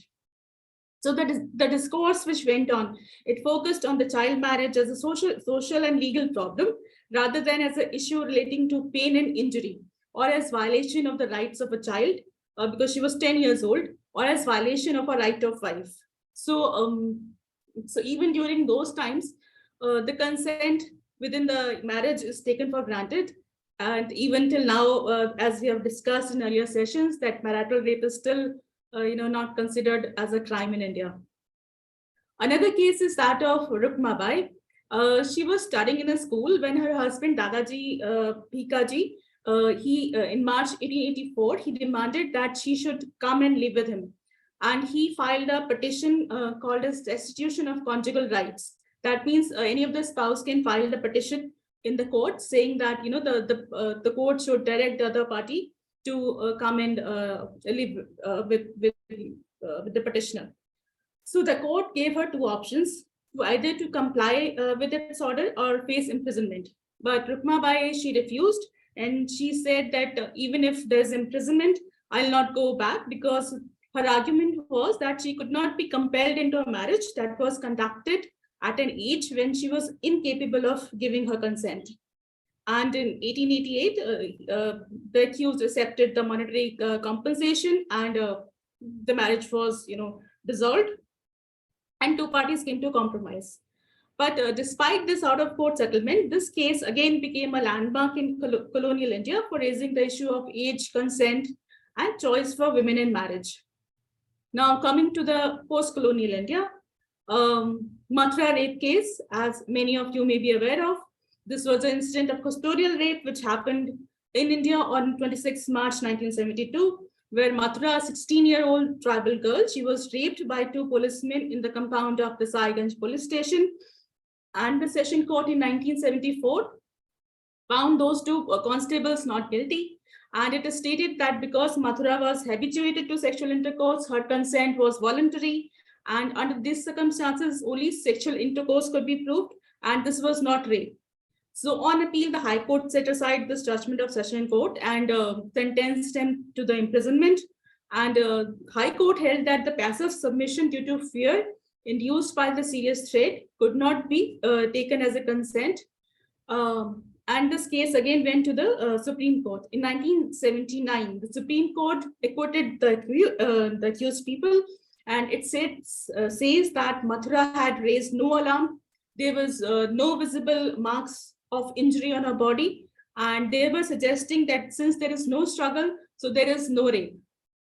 And after this judgment, it raised a lot of outrage, and 4 professors, Upendra Bakshi, Professor Raghunath Kelkar, Professor Lotika Sarkar, and Vasudha Dhagambar, they wrote an open letter to the Supreme Court protesting the concept of consent, which is being read in the judgment.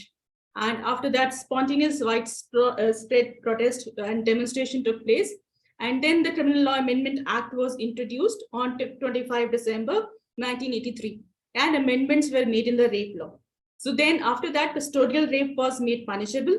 And beside defining custodial rape, amendments says that, they shifted the burden of the proof from the accuser to the accused. It also added provision for in-camera trial and prohibition of victim identity, like, it shouldn't be disclosed, and the tougher sentences. Again, in the Rupendra Bajaj case versus KPS Gill, we have been discussing for past 2 days, and even today, ma'am has referred to it. So again, this case shows how even at the top senior level, among the police officers, how this harassment was handled. And so maybe I'll just skip this. Maybe you can. Now coming to the Bhavri Devi case. Now Bhavri Devi case, again, the intersectionality we have spoken about, the caste and gender dimensions, how they work. It's been visible in this case. Now Bhavri Devi was, her caste was Kumar. She was living in Bateri in Rajasthan, 55 kilometers away from Jaipur. And most of the people in this village belong to the Gurjar community. Bhavri was married to Mohanlal Prajapat when she was around 5 or 6, and her husband was 8 or 9 at that point of time. In 1985, Bhavri Devi became a Sathin, a grassroots worker employed as a part of Women's Development Project run by the government of Rajasthan. In 1992, the state government of Rajasthan launched a complaint against the child marriage during the fortnight preceding the festival of Akha Teej. The campaign was ignored by villagers, and they don't like it. But the headman of this village, Ramkaran Gujjar, he was planning to marry off his 9-month-old daughter, and Bhavri made an attempt to persuade the family against carrying out that wedding. And the DSP and the SDO went to Bateri village to stop this marriage. They succeeded in preventing the marriage from taking place that day, but marriage took place the next day, and no police action was taken. But Bhavri and her family faced social and economic boycott. Bhavri was forced to leave her job, and her husband was beaten up. And on 22nd September 1992, when she was working with her husband in a field, 5 men from the dominant affluent Gurjar caste from her village attacked her husband with stick, leaving him unconscious, and gang raped her. In her complaint with the police, she named 5 men. At the police station, Bhavri was, again, the police, how they refused to register her case. She was asked to deposit her lehenga as evidence, and she has to cover herself with her husband's blood-stained safa and walk to 3 kilometers to nearest village at around 1 a.m. in the night. This indifference continued at the primary health center, and where the male doctor refused to medically examine her and refer her to the hospital in Jaipur. But in his referral slip, he wrote that, she was being sent for a test for confirming the age of a victim. Again, in the hospital, the lab attendant refused to conduct the test without the order from magistrate, and magistrate refused to give the order until the next day because it was past his working hours. So as a result, the vaginal swab, which was taken more than 48 hours after the alleged rape, although the law says that it should be taken within 24 hours. And her scratches and bruises were not recorded, and her complaints of physical discomfort were ignored. The state authority, as her employer, has refused to help her, saying that they are not responsible since she was assaulted in the field. The court, the verdict which was given on 15th November 1995 by the District and Session Court, dismissed the case and acquitted all the 5 accused because Bhavri could not passively, her husband could not watch his wife being gang raped. The court says that the village head and the elderly could not rape a woman from a lower caste, and the accused include an uncle-nephew pair, middle-aged men from a village. They couldn't have, together participated in gang rape, and upper caste men cannot rape lower caste women because of the reason of purity. And after much struggle and a lot of, protest by the women's movement, the public prosecutor, they filed the appeal against this judgment, and the appeal is still pending. It has been heard only twice, and meanwhile 2 accused people have died. And therefore, the Vishakha judgment came in because after this incident, the PIL was filed in Supreme Court, as Celine has just told us that, how Vishakha NGO, they have filed a public interest litigation. And in the Vishakha versus State of Rajasthan, the court gave the decision as Vishakha guidelines. And this judgment came in August 97, and it takes into account the International Convention, the CEDAW, as we have discussed earlier. So, and then this guideline was formulated. But before Vishakha, there were certain other provisions which were there in the Indian Penal Code, like Section 354, which talk about outraging the modesty of a woman. Again, because of the Victorian, that mindset was there. So again and again, we're talking about outraging the modesty of a woman, and not about, as the harm to her body or something like that. So again, 294, it talks about obscene acts and songs. So, and it provides punishment, which may extend to 3 months of fine. Then Section 509, which again talks about outraging the modesty of women, insulting her modesty through the words or sounds. And again, the term is for imprisonment for a year or fine. Nirbhaya protest, again, I'll not go into details. So, but we'll come to Justice Verma Committee report. What the Justice Verma Committee report, it was formulated for the purpose for, finding solution to the problem of rape after Nirbhaya. This committee submitted its report on January 23, 2013, and it made recommendations relating to rape, sexual harassment, trafficking, child sexual abuse, how medical examination of the victims should be done, and also reforms about elections and educational reforms. The committee was of the view that the rape and sexual assault are not merely the crimes of passion, but they are expression of power. It recognized marital rape as a crime, and the committee rejected the proposal of chemical castration. Like many of the activists and women's organizations, they have made their presentation before this committee, and within few days, this committee has written this report, and it opined that death penalty should not be awarded for the offense of rape, as there are no evidence that it will cause any deterrence, and it recommended life imprisonment in situation of rape. And it also says that acid attack should be a separate offense. It's recommended that the 2-finger test during the medical examination, that should be discontinued. It suggested setting up a rape crisis cell to provide assistance to the victim. And this report is there in the dossier, so you can just go through that report. The police are duty bound to register the complaint, and if they fail to perform their duty, they should be liable to punished. And committee also recommended conducting literacy program for children to impart sex education to them. It also suggested reform of the Representation of People Act of 1951, and it says that the candidate should be disqualified if one is facing a criminal charge of sexual offense.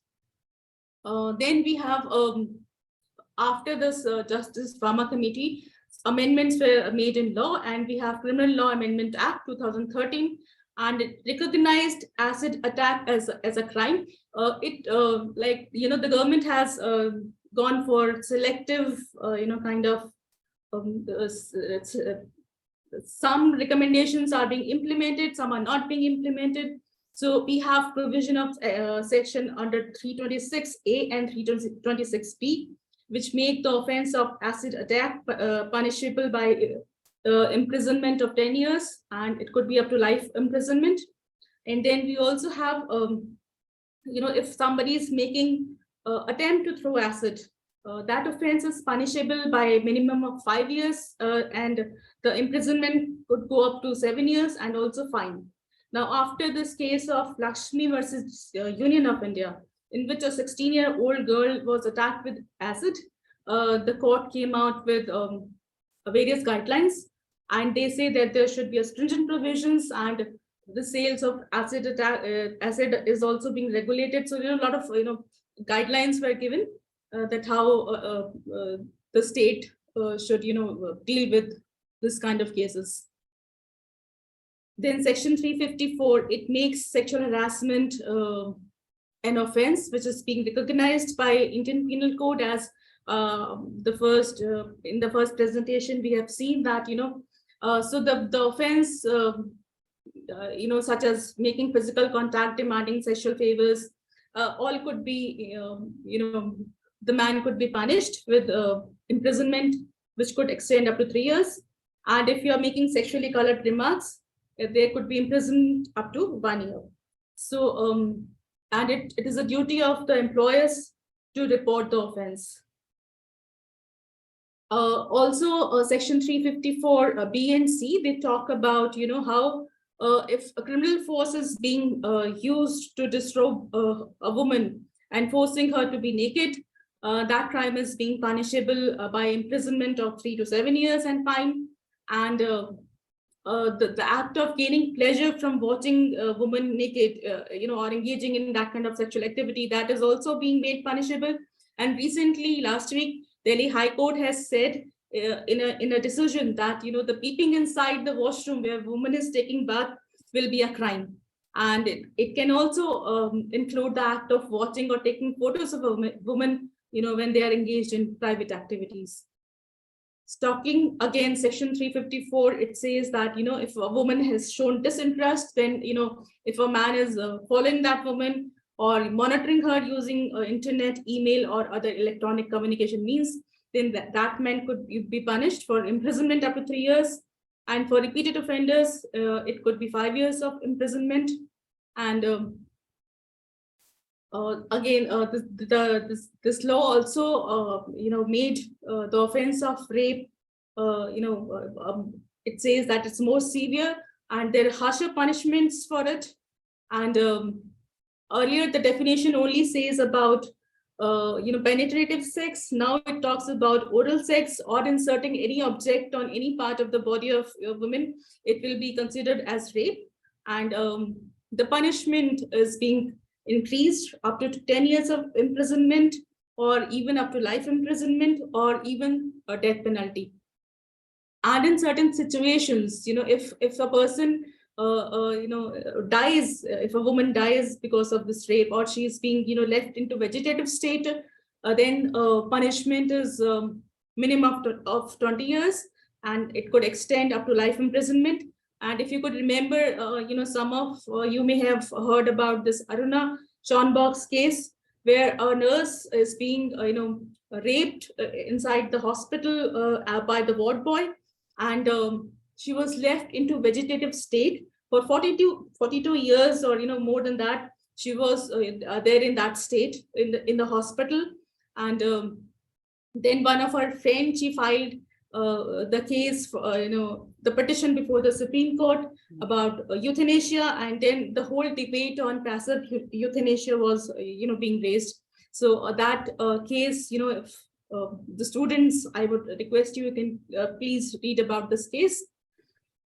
Then this law says that if a person, if a husband during separation had forcefully sexually they have sexual intercourse with the wife, the imprisonment could be of minimum 2 years, and which could extend up to 7 years. If the rape is being conducted by the person in authority. It could be jail authority, it could be the person who is in charge of institution for women and children, it could be hospital authorities. Then the imprisonment could be 5 years up to 10 years in fine. In case of gang rapes, the punishment could be of 20 years to life imprisonment.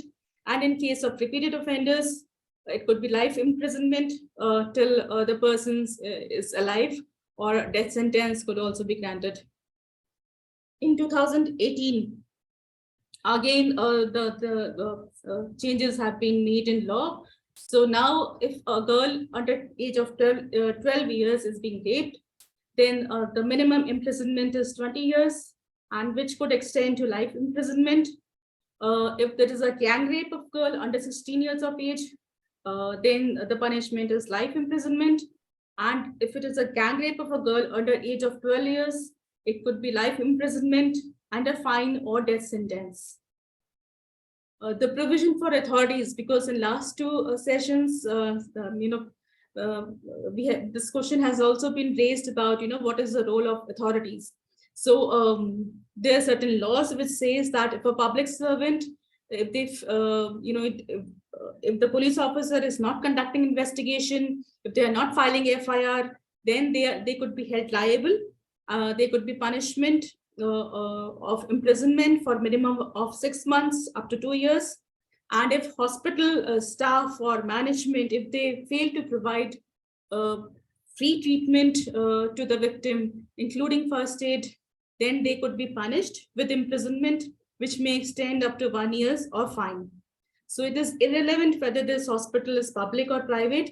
Now it is the duty of the hospital to provide treatment to the victim, and that too free of cost. And they should give first aid to the victim, and they should report this crime to the police. Now, what are the relief measures for victims of sexual offense? The law has been amended to include the provision that the recording of the statement of the victim is to be done only by female police officer. And if a victim has some problems in terms of disability, mentally or physically, then the recording of statement should be done at her residence or at any other convenient place in presence of an interpreter or special educator, and that recording should be videotaped. Another provision is that the assistance of interpreter or a special educator has to be taken, and videography of the statement has to be done. And then the court should also take measures that if the victim is under age of 16 years, then she should not be confronted by the accused, while assuring that during the cross-examination she shouldn't come in contact with the accused. Then again, the hospital, much of the responsibility has been placed on hospitals, whether public or private, to provide treatment free of cost. Some changes have been made in Indian Evidence Act. Now, according to this law, during the trial, it has been seen, like, even in the films, they show that how the lawyer, they asked about, the previous sexual experiences of the victim. Now the law says that these couldn't be done, and the character or her previous sexual experience are irrelevant to the case. Then another presumption is about absence of consent. So it is sufficient for the victim of sexual offense to state before the court in her evidence that she has not consented to the sexual intercourse, so as to presume that there is absence of consent in the case. Then in terms of questions being asked in the cross-examination, now again, no question can be asked from the victims during the cross-examination which are immoral in nature or which are related to her previous sexual experience. Another law has been amended which says that now witnesses who are unable to communicate verbally, they can give their statement by way of writing, by signs, or by any other oral evidence or any other form, and then such witnesses should be provided the assistance of an interpreter or special educator, and all such statements should be videotaped.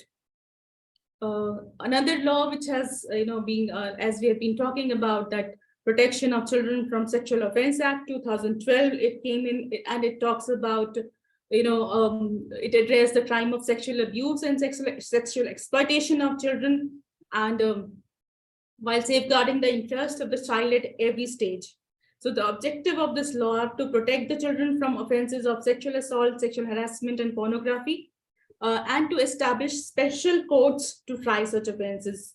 So now there are special courts in Delhi. We have special courts, and you have to check in your state of what is happening at this front. Generally, it is said that these should be headed by female judges, but in Delhi there are many, we have men judges too. But this is a gender neutral law. So it defines a child as anyone who is below 18 years of age.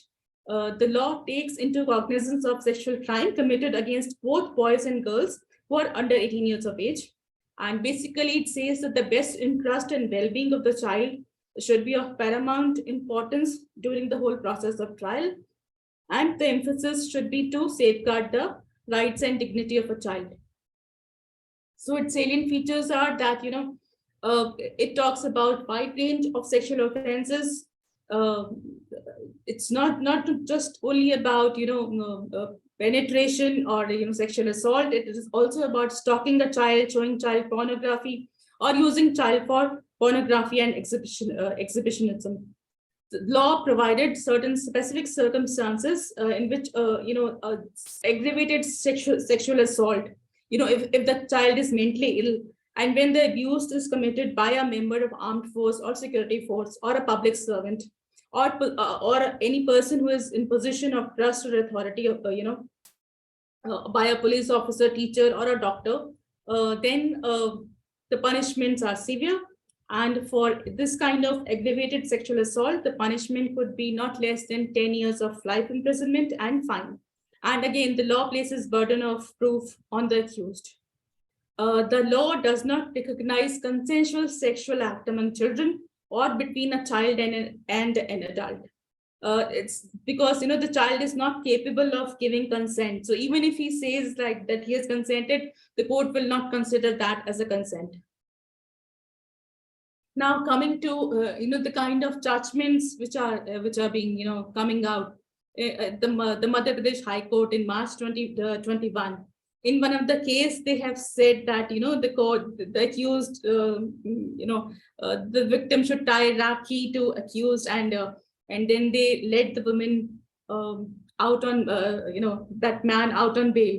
Now this decision was challenged by 9 women lawyers before the Supreme Court, and the Supreme Court gave a guideline in this case, and it says that such kind of stereotypes must be avoided. The court says that the sensitization of judges and lawyers should be there, and we cannot trivialize the trauma suffered by the complainant. And the court says that while giving the bail conditions shouldn't mandate, or the contact between accused and victim should be avoided. In all cases where bail is granted, the complainant should immediately be informed, and the copy of bail orders be given to her within 2 days.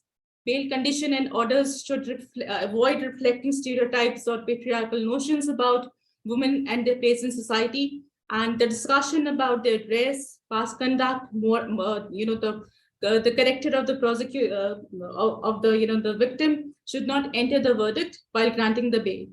And the court should not suggest or entertain any notions toward compromise between the victim and the accused to get married. Like generally there are many judgments which says that the woman should marry, the victim should marry the accused. Now the court says that shouldn't be done.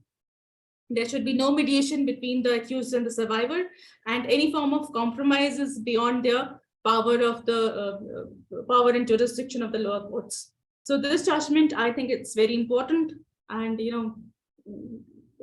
we should have these kind of judgments, these kind of that stereotypes shouldn't be there.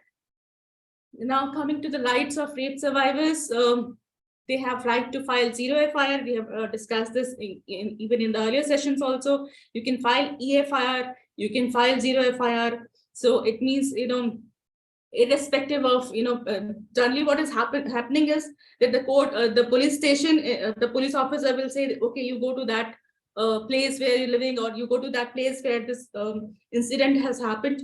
So in that case, a woman can file 0 FIR, and the same FIR will be transferred to the police station who is having jurisdiction, and then they can investigate the case. Then there is right to compensation under section 357A of Criminal Procedure Code. There is a victim compensation scheme, which was there even before Nirbhaya Fund was created. But again, we were not using it often. But recently, Punjab and Haryana High Court, it says in a judgment, this is 2 weeks back, that a minor rape victim cannot be denied compensation, even if it is not being brought up at the end of the trial. So minor rape victims should be compensated as per these orders.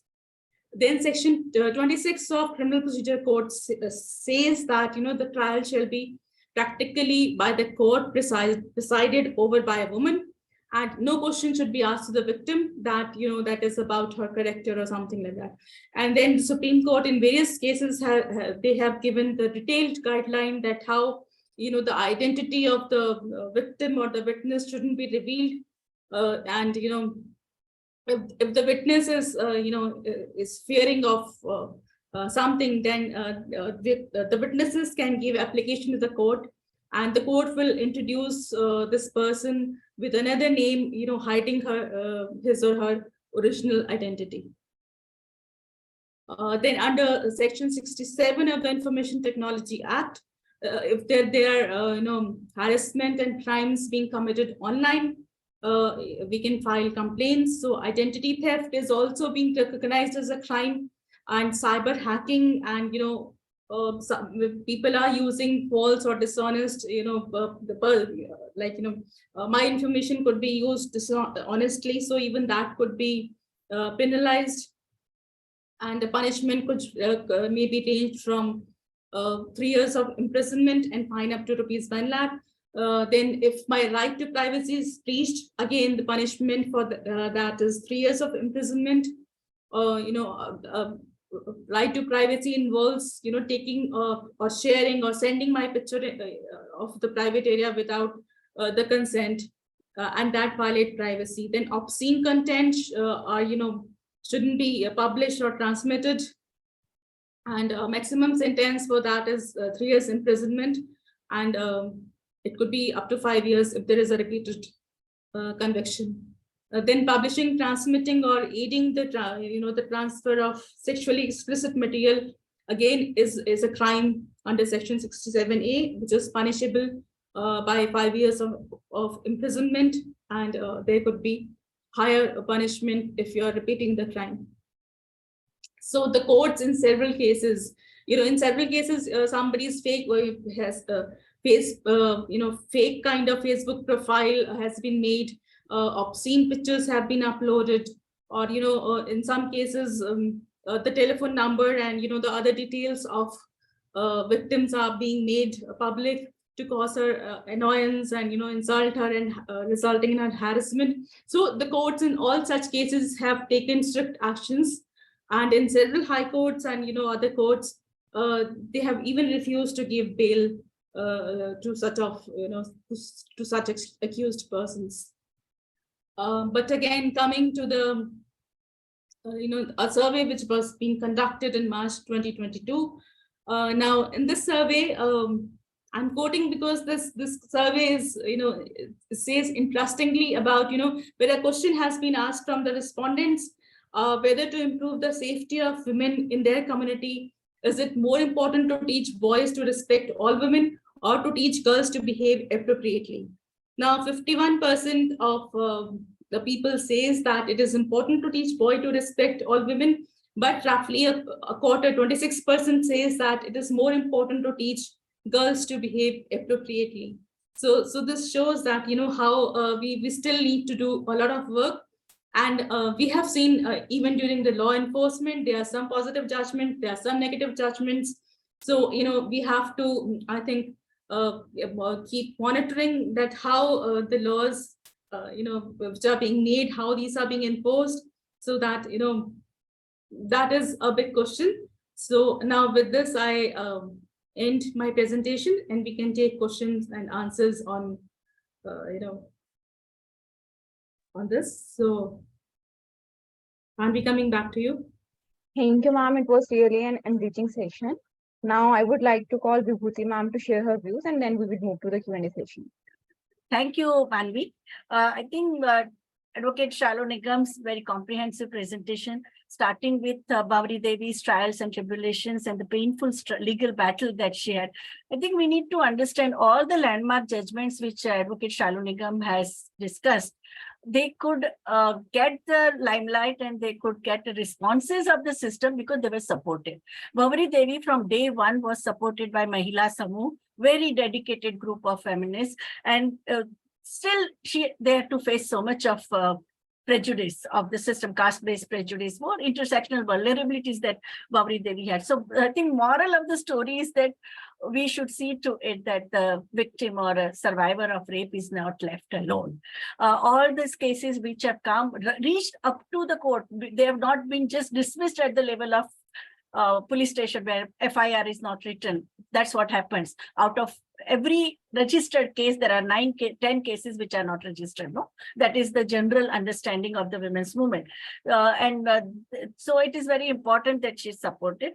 Another and Justice Verma's committee, where more than I think 18,000 people had given their suggestion, and finally they culled out the important aspects of this, and which is called Justice Verma's Bill of Rights, and about which immediately we as economists also took up the issue of the gender budgeting in law and order situation, because Home Ministry always would say we have nothing to do with gender.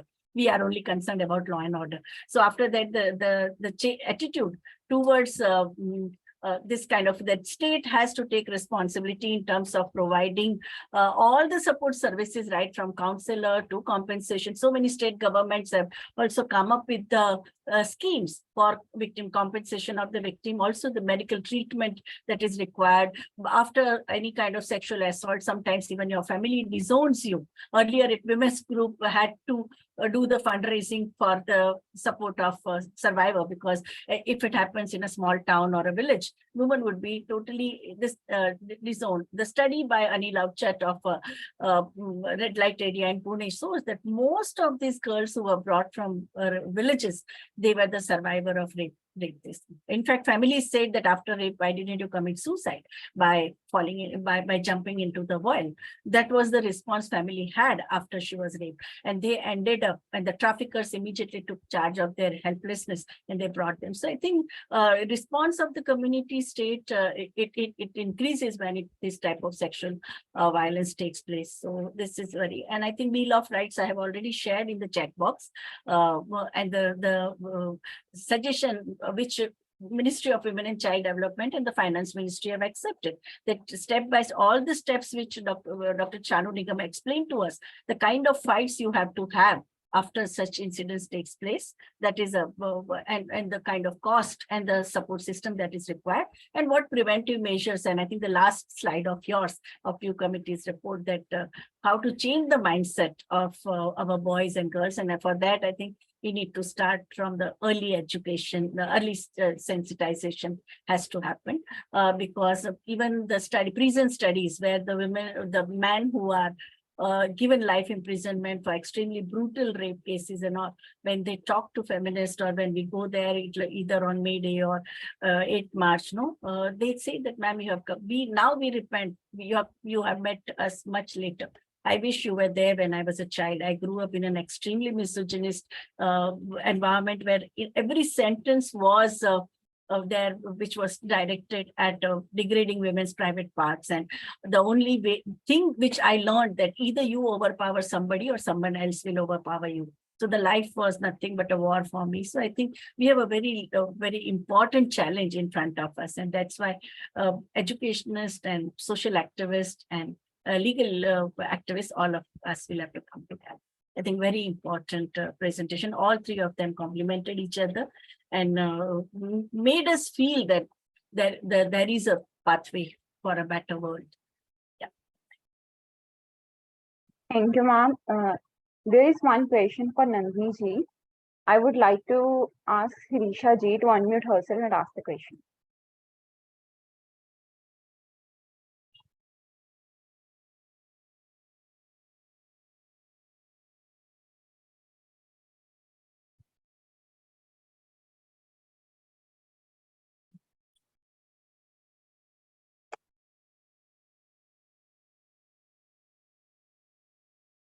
Okay, ma'am. So I will just dictate the question. Yeah. It basically is, are there any defined guidelines or checklists in the ESG for women's safety?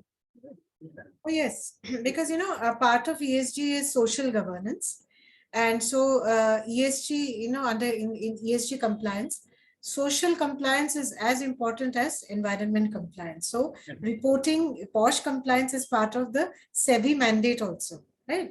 So you have to report compliance not only under labor laws, but also POSH.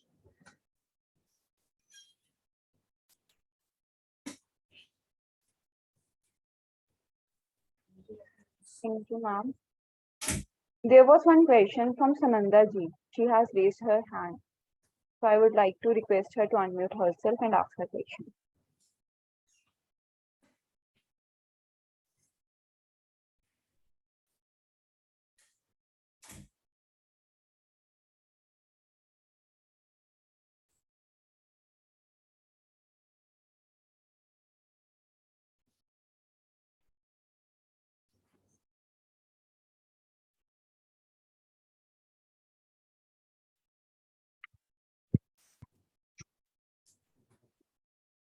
She's not there. Her name is not seen.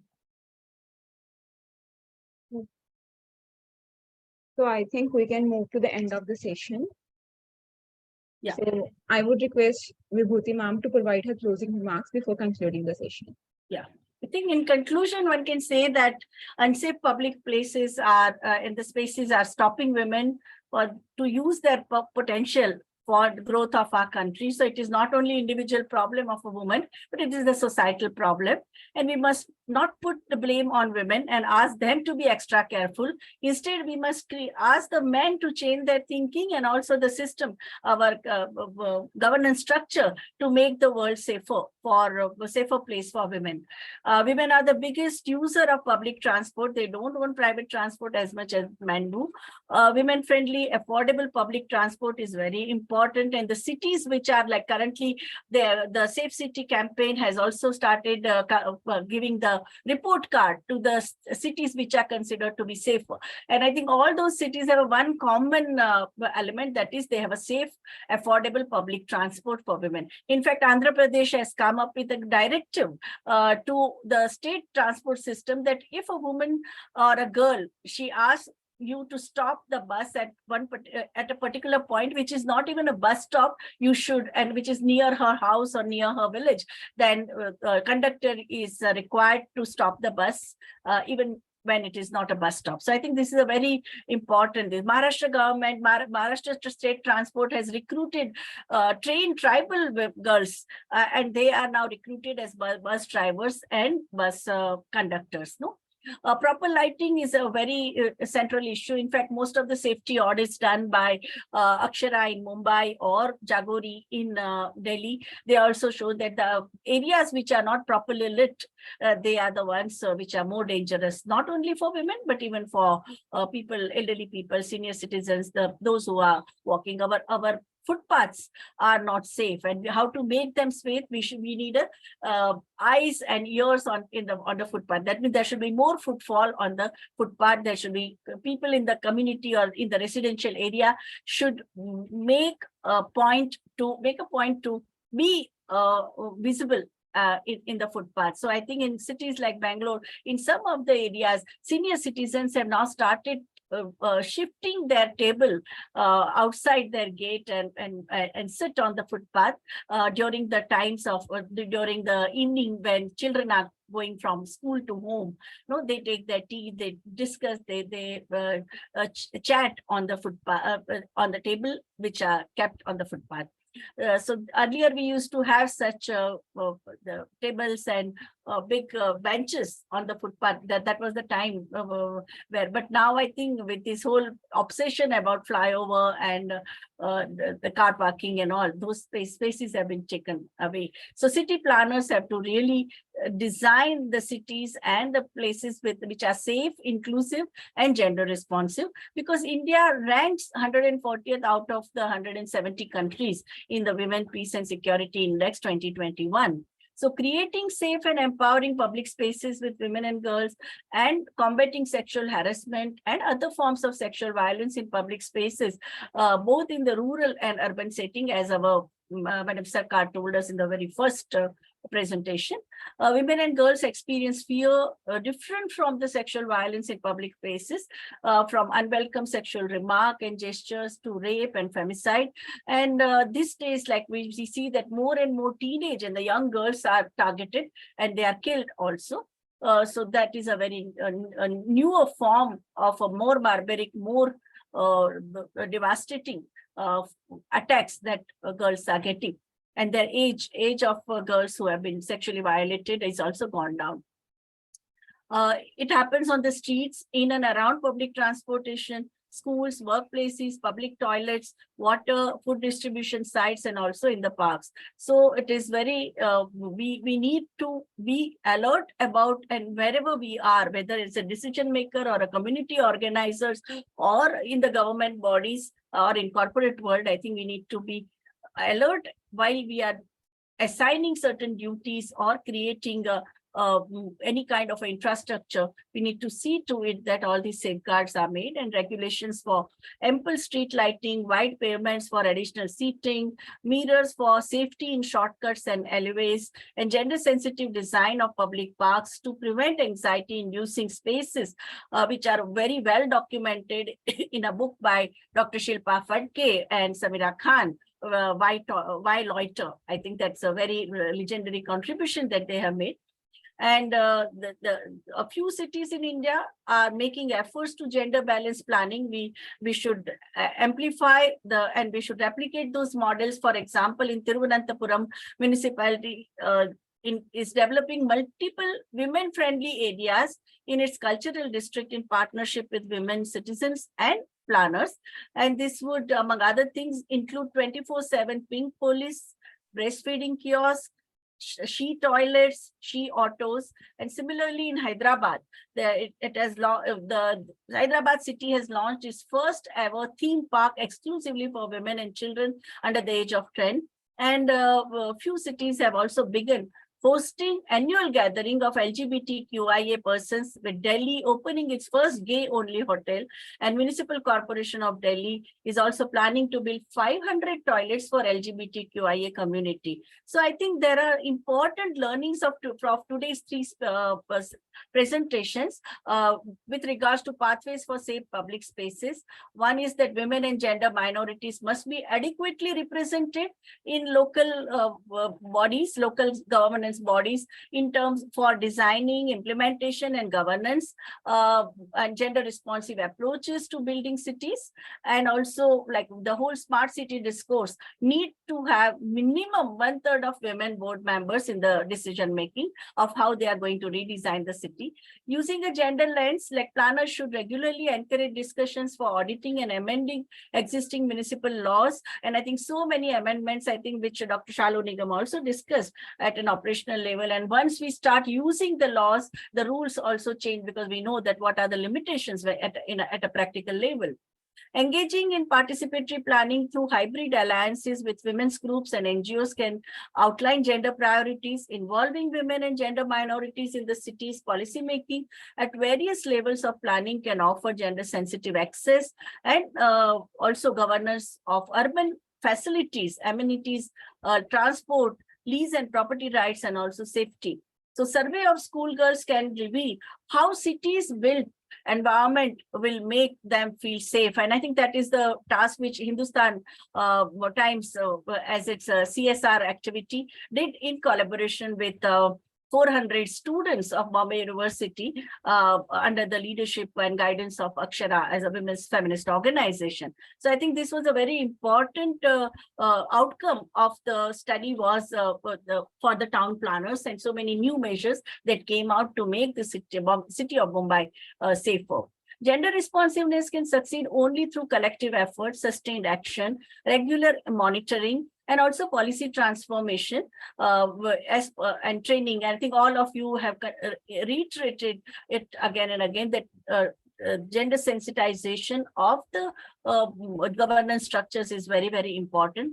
Another important thing that emerged is the data collection. I think the gender analysis and the data collection at a national and subnational level is imperative for revealing the trends of in the right ways. That what are the kind of offenses which are taking place, at what location they are taking place, who are the most vulnerable. So I think this gender disaggregated facts and figures would be very helpful in coming out with the solution. And it is imperative that 50% of urban population were women and gender minorities. They play a fundamental role in city planning and city development and urban development. And so even at an operational level, in a co-creation of and redefining of the built environment remains the only way forward for building sustainable, safe spaces, sustainable, safe public spaces, both in rural and urban areas. Thank you very much. Over to Bhavani. Thank you, ma'am. So, Madam Chairperson, if I may just come in, for a moment. Yeah, there are 3 questions. Yes. Yeah, just one. Yeah. Taking off from where Advocate Shalu Nigam left off, she very rightly said, she talked about the patriarchy which still exists, but there's a reflection of a change where she says 50% of the respondents said men have to change. I don't know if you can see my screen. I wanted to leave you with one more thought. So, today in corporates, when we present POSH trainings, we actually present a slide on spiritual training. Because, for decades and millennia, people have deliberated that what ails society and how society would change. So many laws. In fact, Advocate Shalu Nigam's presentation was so educational because she gave us so many varieties of laws and she showed us the sweeping changes. Still, human behavior is not changing. So, it is the Hindu philosophy which suggests that human conduct is going to be ever unreliable until it goes through what is called a spiritual transformation. I'm very happy to share with all of you that, increasingly across corporates, the whole concept of spirituality at the workplace, that it's not rules and regulations and the lighting and the fixtures which are going to change people, but people need to change at a subconscious level. And Harvard and other, prominent medical institutes have studied this. Today, there's, a whole new realm of research. It's called quantum healing. So people are behaving in this way against adults, against children, because somewhere a sickness has crept in, a mental sickness, and rules, regulations, and infrastructure is not going to change human behavior. So this new research, which is called quantum healing, suggests that, you go beyond the genetic programming only if it is epigenetic. And that is today, science is saying what the Hindu yogis have said, 5,000 years ago, that you go below the conscious mind, which is, programmed. And like you mentioned, madam, so many of those, boys that you met said, I wish we had met you earlier. That's the way we were programmed. So, there were 2 very important points that you mentioned, that Advocate Shalu Nigam mentioned, that it has to start from the home. And today I'm happy to report in offices, corporates are actively training people in the science of meditation, in the science of conscious thinking, so that, they can be conscious about these behaviors. I just thought I'd leave you with that thought, because, that's the mind-body connect that, even well-known scientists like Dr. Deepak Chopra, he was a medical doctor. He was the head of oncology at one of the, biggest US hospitals. But he saw that, modern medicine or modern science has a barrier. So he came back to India. He studied Ayurveda. He studied meditation. And then, worldwide, he became the new age guru who said that, you have to think out of the box if you want society to change. Thank you. What would be your last word, Dr. Shalu Nigam? I think we should be just all 3 should get opportunity. Yes. Yes. Yeah, no, I just would like to say that, there should be more awareness about the laws among, not only among women as such, but, but also, the NGOs, like we have to, act more actively to reach out, for gender sensitization. So especially if I talk about Delhi, we have to have more, gender sensitization programs with judges, those codes have been created, like, under this the child sexual harassment kind of act. So those awareness and sensitization should be there, and we should start from the schools, training children with from that level. And a lot of material is available now on YouTube, and other kind of resources are being created, so we can use all those material to create sensitization from the schooling level to the judges and to the police officers and to that level. So that is, I think, more work we have to do as a part of women activism. Legal activism, yeah. And Dr. Celine, Advocate Celine Thomas. Thank you, ma'am. Here's my 2 bits that I want to say before we wrap up. I think what we need to understand is that we need to find the courage and the voice within ourselves to access all these redressal mechanisms and the using the provisions of law which are already there in our country or wherever we are. We need to find that courage. We need to find that voice. Don't wait for some divine providence to come and help you, because that system, waiting for something to happen, making somebody, putting the responsibility on somebody else. Your safety, if you want, can become the state's responsibility. It is to a great extent, but the way how the state works is more from the mechanism of redressal. So it comes into the picture when the crime has already happened. You want to take some measures proactively, you need to also take some interest with respect to your safety. And also, if some unfortunate tragedy happens, any untowardly incident happens, there's nothing to worry.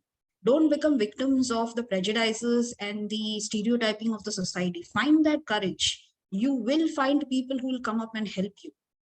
You will find absolute strangers walking up to you, even if your own family members, friends, and peers turn their back towards you. It happens. You need to show the courage. There will be help. And there are systems, mechanisms, laws, and provisions in place to help you. But you need to find that courage to speak up and ask for it. Thank you. Thank you. With that optimistic note by all 3 experts, I think we now request IMPRI team to take over. Ma'am, there is one question for Shadu ma'am. Yeah. So Sananda ji has asked this question. So how we will be able to raise awareness to lessen violence against women?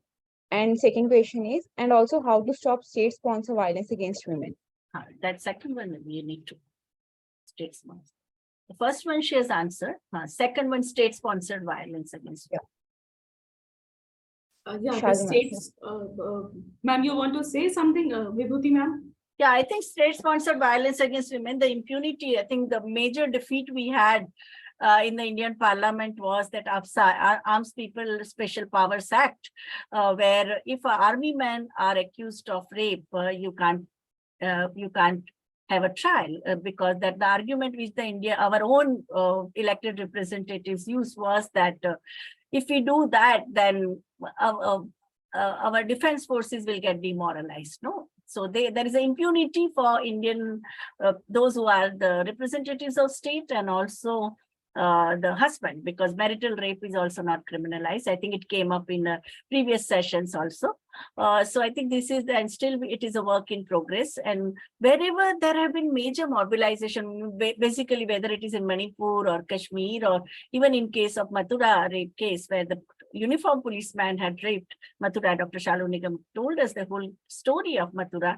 It was basically due to the pressure of mass movement, the women's movement, mass movement, the encircling of Indian Parliament by women's chain, that Supreme Court responded, but still the Mathura did not get justice. Okay, so that is a thing.